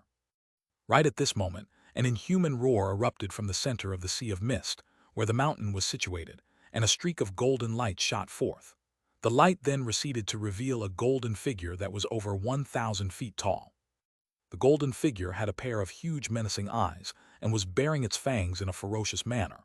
It was a vicious-looking giant golden ape. As soon as this ape appeared, loud thunderclaps immediately erupted from within the five-colored spirit clouds. Countless purple lightning arcs then converged toward the same spot in the clouds, forming a giant purple worm that was not inferior in size to the massive ape. Another earth-shattering thunderclap erupted, and the purple worm came crashing down with devastating force. The giant golden ape looked on with a ferocious expression and pounded its own chest with its huge fists before leaping up to meet the purple worm. The giant golden ape spread its massive arms before wrapping them around the neck of the purple worm, then tore the head off the huge worm with a ferocious roar. The purple worm's body disintegrated into countless arcs of lightning amid a resounding boom, and the giant ape abruptly raised its head before taking a deep breath, then opened its mouth to expel a vast expanse of golden light. All of the dispersing arcs of lightning were immediately captured by the golden light before being drawn into the golden ape's mouth. In the blink of an eye, all of the lightning had vanished. However, the giant ape had no intention of stopping there. Spiritual light swirled around its body, and the golden light it had expelled from its mouth vanished into the five-colored spirit clouds as a pillar of light. A string of dull thumps rang out in rapid succession within the spirit clouds, and they began to revolve around the golden pillar of light. All of the runes within the clouds were drawn into the golden light in a frenzy by a burst of enormous suction force, and these runes were all devoured by the gargantuan ape. Moments later, the surface of the golden pillar of light was riddled with runes of all different colors, which were surging downward in a frenzy. The giant golden ape's mouth was like a bottomless pit that seemed to have an unlimited capacity for these runes. All of the spectating cultivators around the sea of mist all looked on in a flabbergasted manner. Meanwhile, the terms giant mountain ape and true spirit bloodline reverberated within the white-haired elderly man's mind, and he was even more shocked than all of the other cultivators. As a branch leader of a true spirit family, he was naturally far more knowledgeable and experienced than other cultivators of his caliber, and he immediately identified that gargantuan ape as the projection of a giant mountain ape, a revelation that immediately had his jaw dropping straight to the ground. No wonder he was unwilling to join our Gu family. He possesses a true spirit bloodline himself, but this projection is way too powerful. Even from this far away, its aura alone is enough to fell so many of us. On top of that, the phenomena taking place on this occasion are even more astonishing than those from last time. So much of the world's origin chi is converging toward one place. Could it be that he's attempting a breakthrough to the body integration stage? The elderly man wasn't all that powerful himself, but he was quite smart and managed to strike the nail on the head in just a short time. At this moment, not only were the runes above the sea of mist being drawn into the golden light, even the five-colored spirit clouds themselves were being swept up. A short while later, the spirit clouds in the sky had been warped and elongated to form a giant funnel-like structure with a wide top that tapered down to a narrow bottom. Vast amounts of these spirit clouds were surging into the giant ape projection in a frenzy, and the slightly indistinct projection gradually became clearer during this process. Not long after that, all of the five-colored spirit clouds had been sucked away, and the giant ape projection seemed to still be dissatisfied. It closed its huge mouth before thumping its own chest again, and piercing golden light erupted from its body. A white tornado took shape around the giant ape projection before swelling rapidly in size, and in the blink of an eye, it had completely encompassed the giant projection within it. At the same time, a burst of invisible fluctuations was rapidly spreading in all directions from the tornado, and the scope covered by these fluctuations was quite astounding. All of the world's origin chi in a radius of thousands of kilometers were stirred up into a frenzy, and they all surged toward the sea of mist as pea-sized specks of light. These specks of light vanished into the tornado like moths to flame, and the giant ape's roar rang out from within the tornado once again. On this occasion, the roar was slightly urgent and pained. As the number of five-colored specks of light increased, the giant ape's roars gradually subsided before it fell completely silent in the end. However, regardless of how many specks of light were converging toward the tornado, it seemed that the tornado would never be filled. All of the cultivators around the sea of mist looked on in awe and astonishment. If a normal cultivator were to absorb so much of the world's origin chi, they would have most likely self-detonated and perished already. After a long while, a shrill cry suddenly rang out from within the white tornado, followed by an earth-shattering boom. The tornado was then blown apart, and gusts of fierce winds erupted in all directions, dispersing all of the nearby specks of light. The giant ape appeared once again, but its body was no longer golden in color. Instead, it was riddled with dazzling five-colored runes, presenting a very peculiar yet spectacular sight to behold. The giant ape had its hands on its head, and its expression was changing rapidly, transitioning erratically between unspeakable agony, extreme fury, and a series of other emotions, making it appear as if it had gone insane. At the same time, the runes on its body flashed violently, and its entire body was fluctuating in clarity in an extremely unstable manner. All of the spectators were rather puzzled to see this, but a sense of horror welled up in the white-haired, elderly man's heart. This situation was a clear indication that the man had reached a critical juncture in his breakthrough and had been afflicted by inner demons. If he were to succumb to his inner demons and lose control over himself, it was very possible that his inner demons would make him go on a senseless killing rampage. With this man's astonishing powers, none of the spectating cultivators would be able to offer any resistance, and they'd be as good as dead. Breaking through major cultivation bottlenecks was always an extremely perilous endeavor, and such events were far from uncommon. With that in mind, the elderly man's horror was exacerbated even further, and in his desperation, he circulated his own magic power with all his might, trying to stand up against the enormous pressure so he could lead all of the other cultivators away from here. But he had only just risen to his feet before his legs gave out from under him, and he knelt down onto the ground again. Even though the giant ape projection in the distance was clearly quite disoriented, the spiritual pressure it was releasing showed no signs of abating. As a mere nascent soul cultivator, he was completely immobilized, and even his magic power was completely unable to circulate, so he wasn't even able to alert the others of how perilous this situation was. As such, the elderly man could only look on helplessly as his horror mounted. Meanwhile, within the secret chamber in the mountain, Han Li was seated with his legs crossed inside a peculiar small formation. His body was completely still and lifeless, and there was a golden and azure nascent soul that was around half a foot tall, hovering several feet above him. The nascent soul was staring at a corner of the secret chamber outside of the formation, and it was holding a golden blade segment in its arms. There were 72 small azure swords around it, each of which was around an inch in length, forming a secure protective barrier. Round the small swords were a short silver ruler, a small azure cauldron, and a huge black sword, all of which were slowly revolving around the nascent soul. The nascent soul's current appearance was very unsettling, as one of its eyes were of a shimmering blue color, while the other was as red as blood, and the two halves of its face that were separated by the bridge of its nose wore completely contrasting expressions. One side of the face was twisted with savagery and ferocity, while the other was calm and collected with a hint of a smile. It was as if there were two completely different Han Lees inside the nascent soul's body. Han Lee's physical body down below was making a hand seal with one hand and carrying an azure incense burner in the other. There were short black segments of incense sticks protruding from the burner, and they didn't seem to have been ignited yet. There was a vast amount of 5-colored runes drifting from the ceiling of the secret chamber, and regardless of whether they fell upon Han Lee's nascent soul or physical body, they immediately disappeared in a flash. In the corner that the nascent soul was staring into, there was a head-sized ball of black chi that was churning erratically and letting loose strange howls. Its howls were extremely unpleasant and made it very difficult for the listener to remain calm. Furthermore, it was tinged with an intense yearning for slaughter. The calm side of the nascent soul's face remained completely unmoved by this ghastly noise, but the crimson light in the eye of the other side of the face was becoming darker and darker, and it seemed to be about to completely succumb to insanity at any moment. A cold light flashed through the nascent soul's blue eye, and it raised a hand before pointing at the incense burner being held by Han Lee's body down below. A ball of silver flames shot forth from its fingertip before striking the incense sticks in the burner in a flash, and the incense was immediately ignited, sending a mysterious sandalwood scent wafting throughout the entire secret chamber. Strangely enough, after inhaling this fragrance for only a short moment, the deranged look on the twisted side of the nascent soul's face immediately began to abate, and the crimson light in its eye also gradually faded.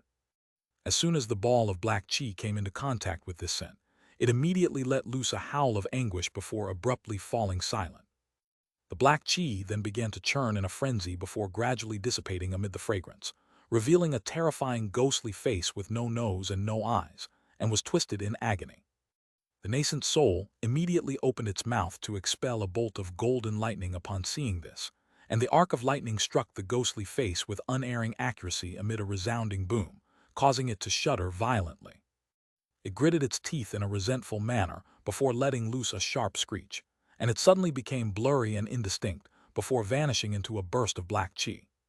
Only then did the nascent soul slowly close its eyes, and its twisted expression gradually faded. When it reopened its eyes, they had completely regained their clarity. A mere soul fragment of a heavenly devilish monarch dares to try and disrupt me. Know your place, the nascent soul chuckled coldly in a derisive manner. It then tossed the blade segment in its arms up into the air, then rapidly made a hand seal before closing its eyes again. The speed at which the 5-colored runes were descending from the ceiling immediately increased by more than twofold, and the entire secret chamber was filled with vibrant spiritual light that was flashing incessantly. At the same time, a peculiar fragrance was released by the physical body down below. However, the nascent soul paid no heed to this as it continued to absorb the 5-colored runes falling from above with all its might. As it did so, its body began to expand at a rate that was discernible to the naked eye. After about 7 or 8 more minutes, the nascent soul had grown to around 3 to 4 feet tall and resembled a small child. At this moment, the giant ape projection above the mountain abruptly shrank back into the belly of the mountain as a pillar of light.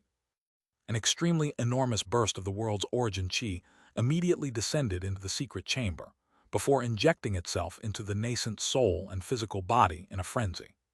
The physical body skin began to take on a translucent quality, and the fragrance it released became even more potent. Meanwhile, the nascent soul up above expanded to the same size as the physical body amid flashes of spiritual light within the span of just a few breaths. Its eyes were tightly shut, and it was hovering in midair with a seated manner while a pained expression appeared on its face.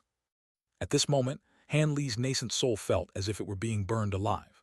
There seemed to be lava churning within its entire body, and its mouth was completely dry while its limbs had turned into a scorching red color. Right at this moment, a burst of enormous suction force erupted from the physical body down below, and the nascent soul was completely powerless to resist as it abruptly shrank down to less than a tenth of its size, then vanished into the top of Han Li's head in a flash. The scorching energy permeating through the nascent soul's body, then surged into the physical body in a frenzy, as if it had found an outlet. Han Li's body immediately became translucent, and with the influx of scorching energy, light swirled over the surface of his skin, instantly making his body semi-transparent. Even the faint golden bones beyond his flesh and blood could just barely be made out. At this moment, there were countless thin threads of light wrapped around his bones, and these threads were flashing with faint, five-colored spiritual light. At the same time, there were countless tiny streams of energy quickly following through all parts of his meridians from his dantian. Han Li could only sense that this flow of energy was quickly combating the scorching sensation, and replacing it with a cool and refreshing one that was extremely comfortable. Moments later, all of the energy converged before flowing toward his head at once, and Han Li felt as if there were a massive figurative lock in his mind that was opened by this energy, following which a numb sensation that originated from deep within his soul spread through his entire body. Letter 1D557, letter 1D563, letter 1D41E, letter 1D41E, letter 1D604, letter 1D41E, letter 1D680, letter 1D560, letter 1D696.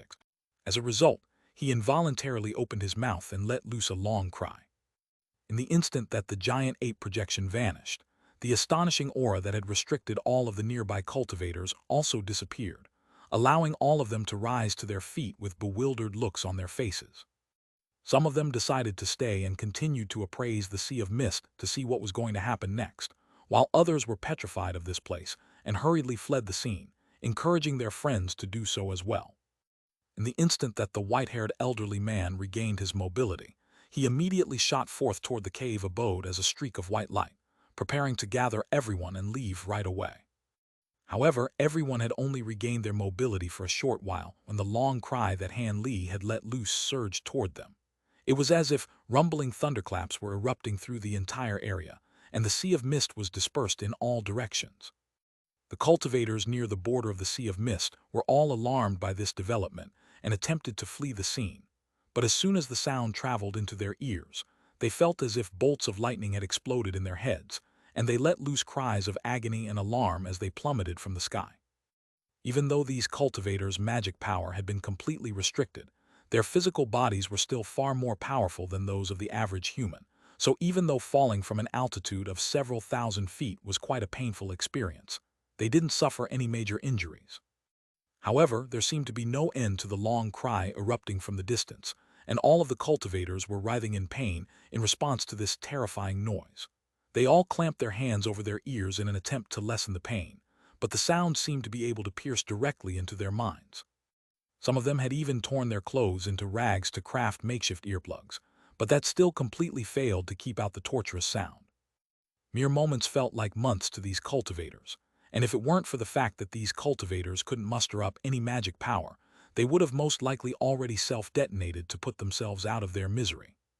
At this moment, the sea of mist had formed giant waves that were proliferating in all directions, and some cultivators were able to just barely turn their heads to appraise the situation, upon which their faces immediately turned completely pale.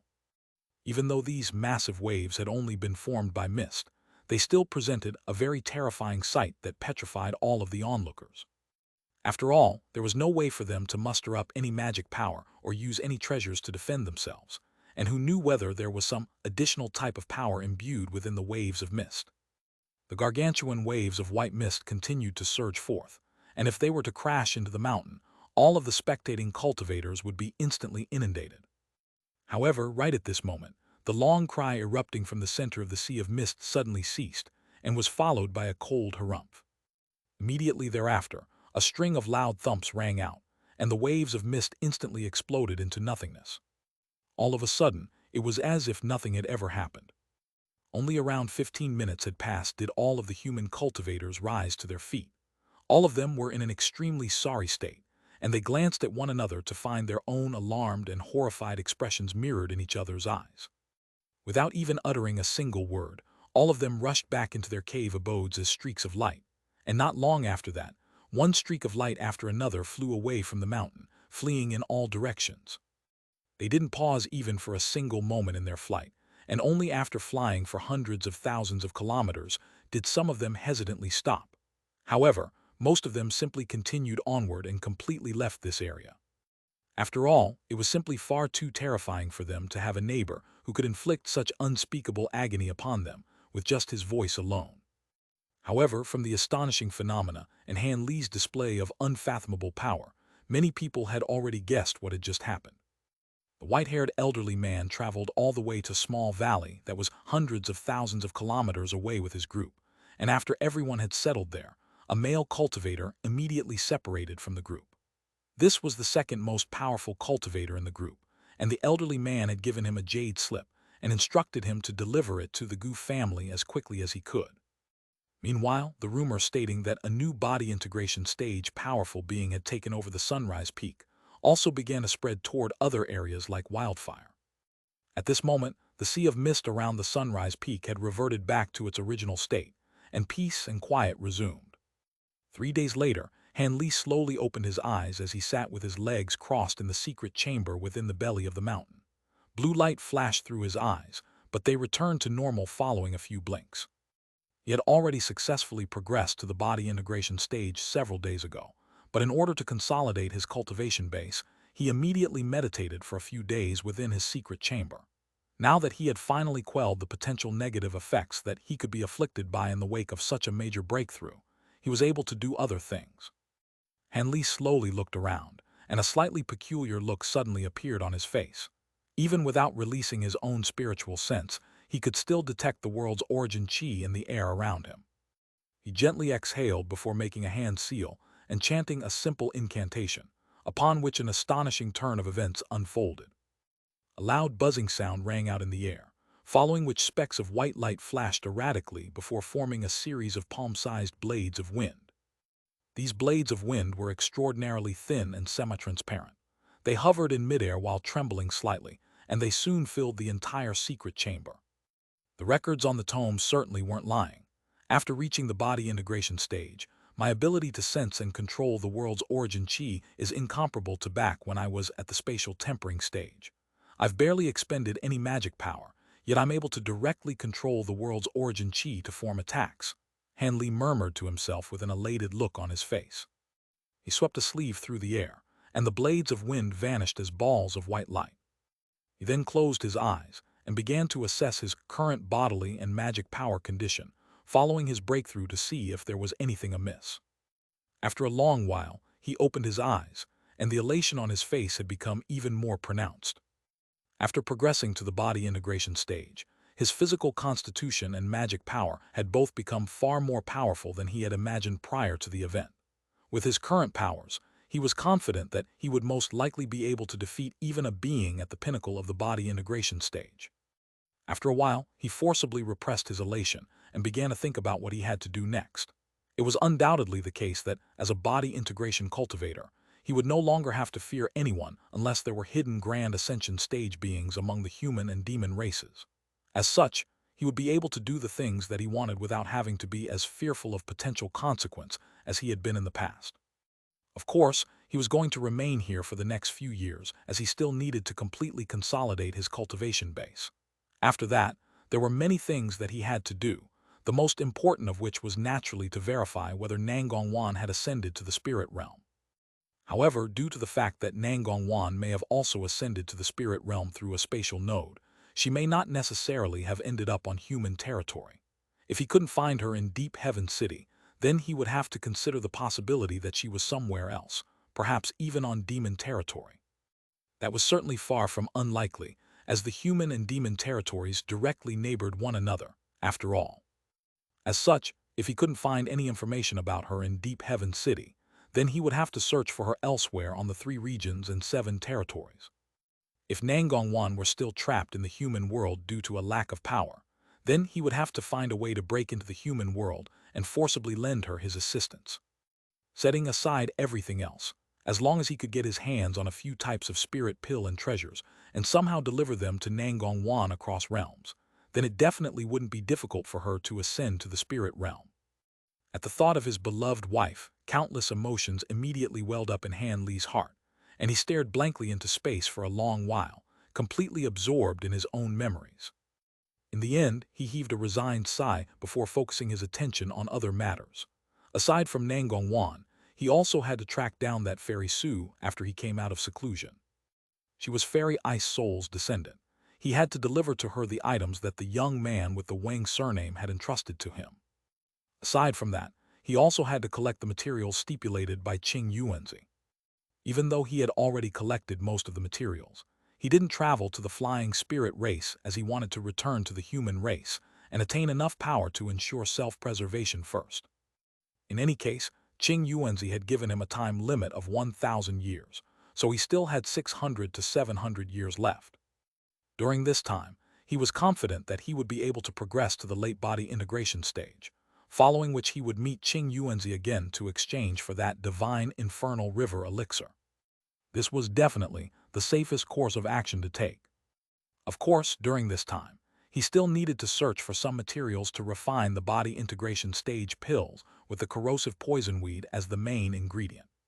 Compared to the corrosive poisonweed, all of the other materials were barely worth mentioning, but they were still quite rare in the spirit realm. As such, he would have to expend some effort if he wanted to gather all of the materials required to refine the pills. On top of that, in order to deal with the major heavenly tribulation that would strike him once every 3,000 years, he also had to refine the high zenith azure mountain he had obtained in the vast glacial realm into an extreme mountain. Even though the combined effects of the two extreme mountains still wouldn't be able to compare with that of the true 5 extreme mountains, but it would still be somewhat effective against heavenly tribulations. Furthermore, he also had to find the purpose of the spirit void pill somehow. Only then would he be able to consume it without any qualms, and also be aware of when the ideal time to consume it would be. Now that he had progressed to the body integration stage and mastered the first stage of the spirit refinement technique, although he still couldn't release 10,000 gold-devouring beetles at once, he could release around 1,000 and sustain them for a while. Such a massive swarm of mature gold-devouring beetles was naturally going to be an extremely fearsome trump card of his that even the average body integration stage being would be extremely fearful of. With that in mind, it was also a priority of his to refine the legendary rainbow pills from the inner cores of the flying rainbow fish. Those pills combined with the golden lightning bamboo leaves would surely have a very good chance of making the mature gold-devouring beetles evolve again. Many years ago, that strange stone block had already caused a mutation among a small portion of his gold-devouring beetles. Unfortunately, this mutation didn't seem to have resulted in any special effects aside from making the gold-devouring beetles extremely heavy and giving them the minor stone form ability, so he had been rather disappointed by this. As for the gold-devouring beetles monarchs that Qing Yuanzi proclaimed would pose a major threat even to true immortals, that was too far beyond his reach, and he had no idea how to even begin nurturing his beetles toward that direction, so there was no point in thinking about that for now. However, regardless of whether he wanted to be able to control more gold-devouring beetles or prepare for his future breakthroughs, he had to cultivate the second stage of the spirit refinement technique. In his current state, he already satisfied the spiritual sense requirements. However, his physical constitution was slightly lacking, and he would only be able to barely satisfy those conditions once he reached the late body integration stage and completely mastered his provenance true devil arts. Prior to that, he could use some external items to bolster his own body. For example, that red silk heavenly wine could slowly enhance one's physical constitution, so he could brew some to drink over time. Of course, he also needed to spend some time to study the talismans and mysterious starry sky diagram that he had obtained from the vast glacial realm.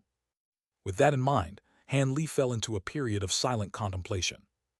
During the next year, Han Li didn't take so much as a single step out of his cave abode and focused all of his efforts on consolidating his magic power and mental state. However, in contrast with the peace and quiet inside his cave abode, the outside world had been stirred up into a frenzy by his breakthrough. Many of the powers in the nearby area wanted to approach him, but all of these powers knew that Cultivator had to go into seclusion for a year after breaking through a major bottleneck. As such, these powers had been very thoughtful in that they hadn't sent anyone to disrupt Han Li's cultivation. However, as soon as 1 year passed, some of them immediately sprang into action. On this day, a thin and tall elderly man appeared at the edge of the Sea of Mist. He wore a set of long azure robes with a green jade scepter hanging from his waist. He was standing on a nearby mountain, and casting his gaze toward the center of the sea of mist in a completely expressionless manner. All of a sudden, he turned and looked up into the air.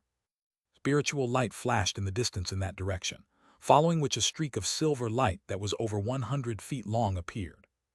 The silver light was traveling at an astonishing speed, and after just a few flashes, it reached the nearby area, looking as if it were about to plunge headfirst into the sea of mist.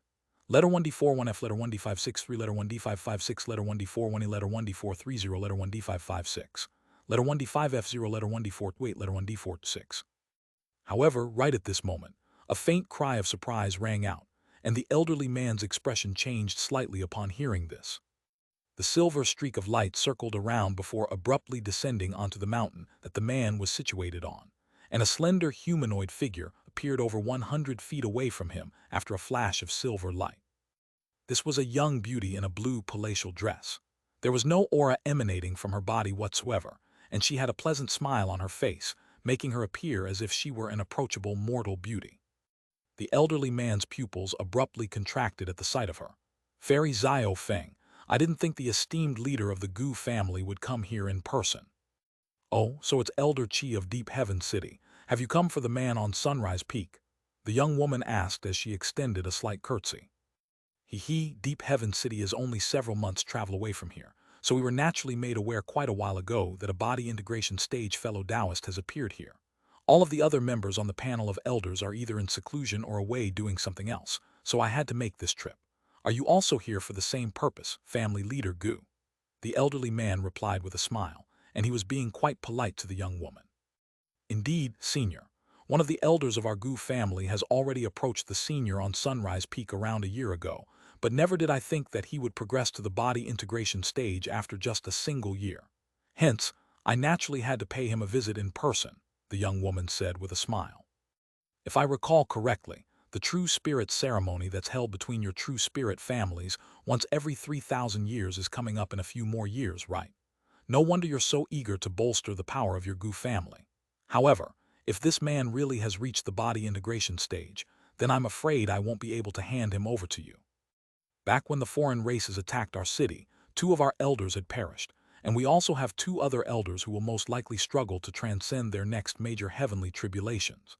Hence, we desperately need new body integration stage fellow Taoists to supplement us, the elderly man said as he shook his head in an unyielding manner.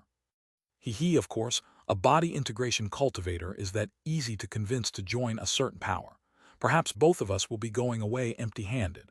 Let's wait until we meet him before we discuss anything else, the elderly man said with a nonchalant chuckle. Indeed, in that case, I'll be visiting this senior together with you, Elder Qi. The woman nodded in agreement, and the elderly man also had no objection to this. Thus, the 2 of them rose up into the air, and instantly arrived at the edge of the sea of mist. The elderly man took a deep breath before suddenly calling out, Qi Zubing of Deep Heaven City and Fairy Xiao Feng of the Gu family have come to pay a visit. The elderly man's voice transformed into a burst of profound spiritual power that spread through the entire sea of mist, causing it to ripple incessantly. Han Li was meditating in his cave abode, and he immediately opened his eyes as a solemn look appeared on his face. He abruptly made a grabbing motion, and a white formation plate appeared in his grasp. He pointed at the formation plate a few times in rapid succession, then said something into it, and at the same time, Han Li's voice also rang out from the sea of mist in response. I'm honored to be visited by such esteemed fellow Taoists. I'm currently in seclusion, so I won't be able to come out and greet you in person for now. Please enter my cave abode and take a seat, and I'll come out to meet you right away. As soon as the voice trailed off, the sea of mist parted to reveal a path that was several tens of feet wide. The elderly man and the woman exchanged a glance before flying on ahead one after another. A short while later, the 2 of them descended in front of the cave abode halfway up the mountain, and at this point, the gate was already wide open. The 2 of them made their way inside before taking a seat in a simple hall. An expressionless white-robed woman then emerged with a tea platter and offered the 2 of them a cup of fragrant spirit tea each before standing off to the side in silence. The elderly man and woman didn't pay any heed to this initially, but after casually casting their spiritual sense toward the white-robed woman, both of them were alarmed by what they found.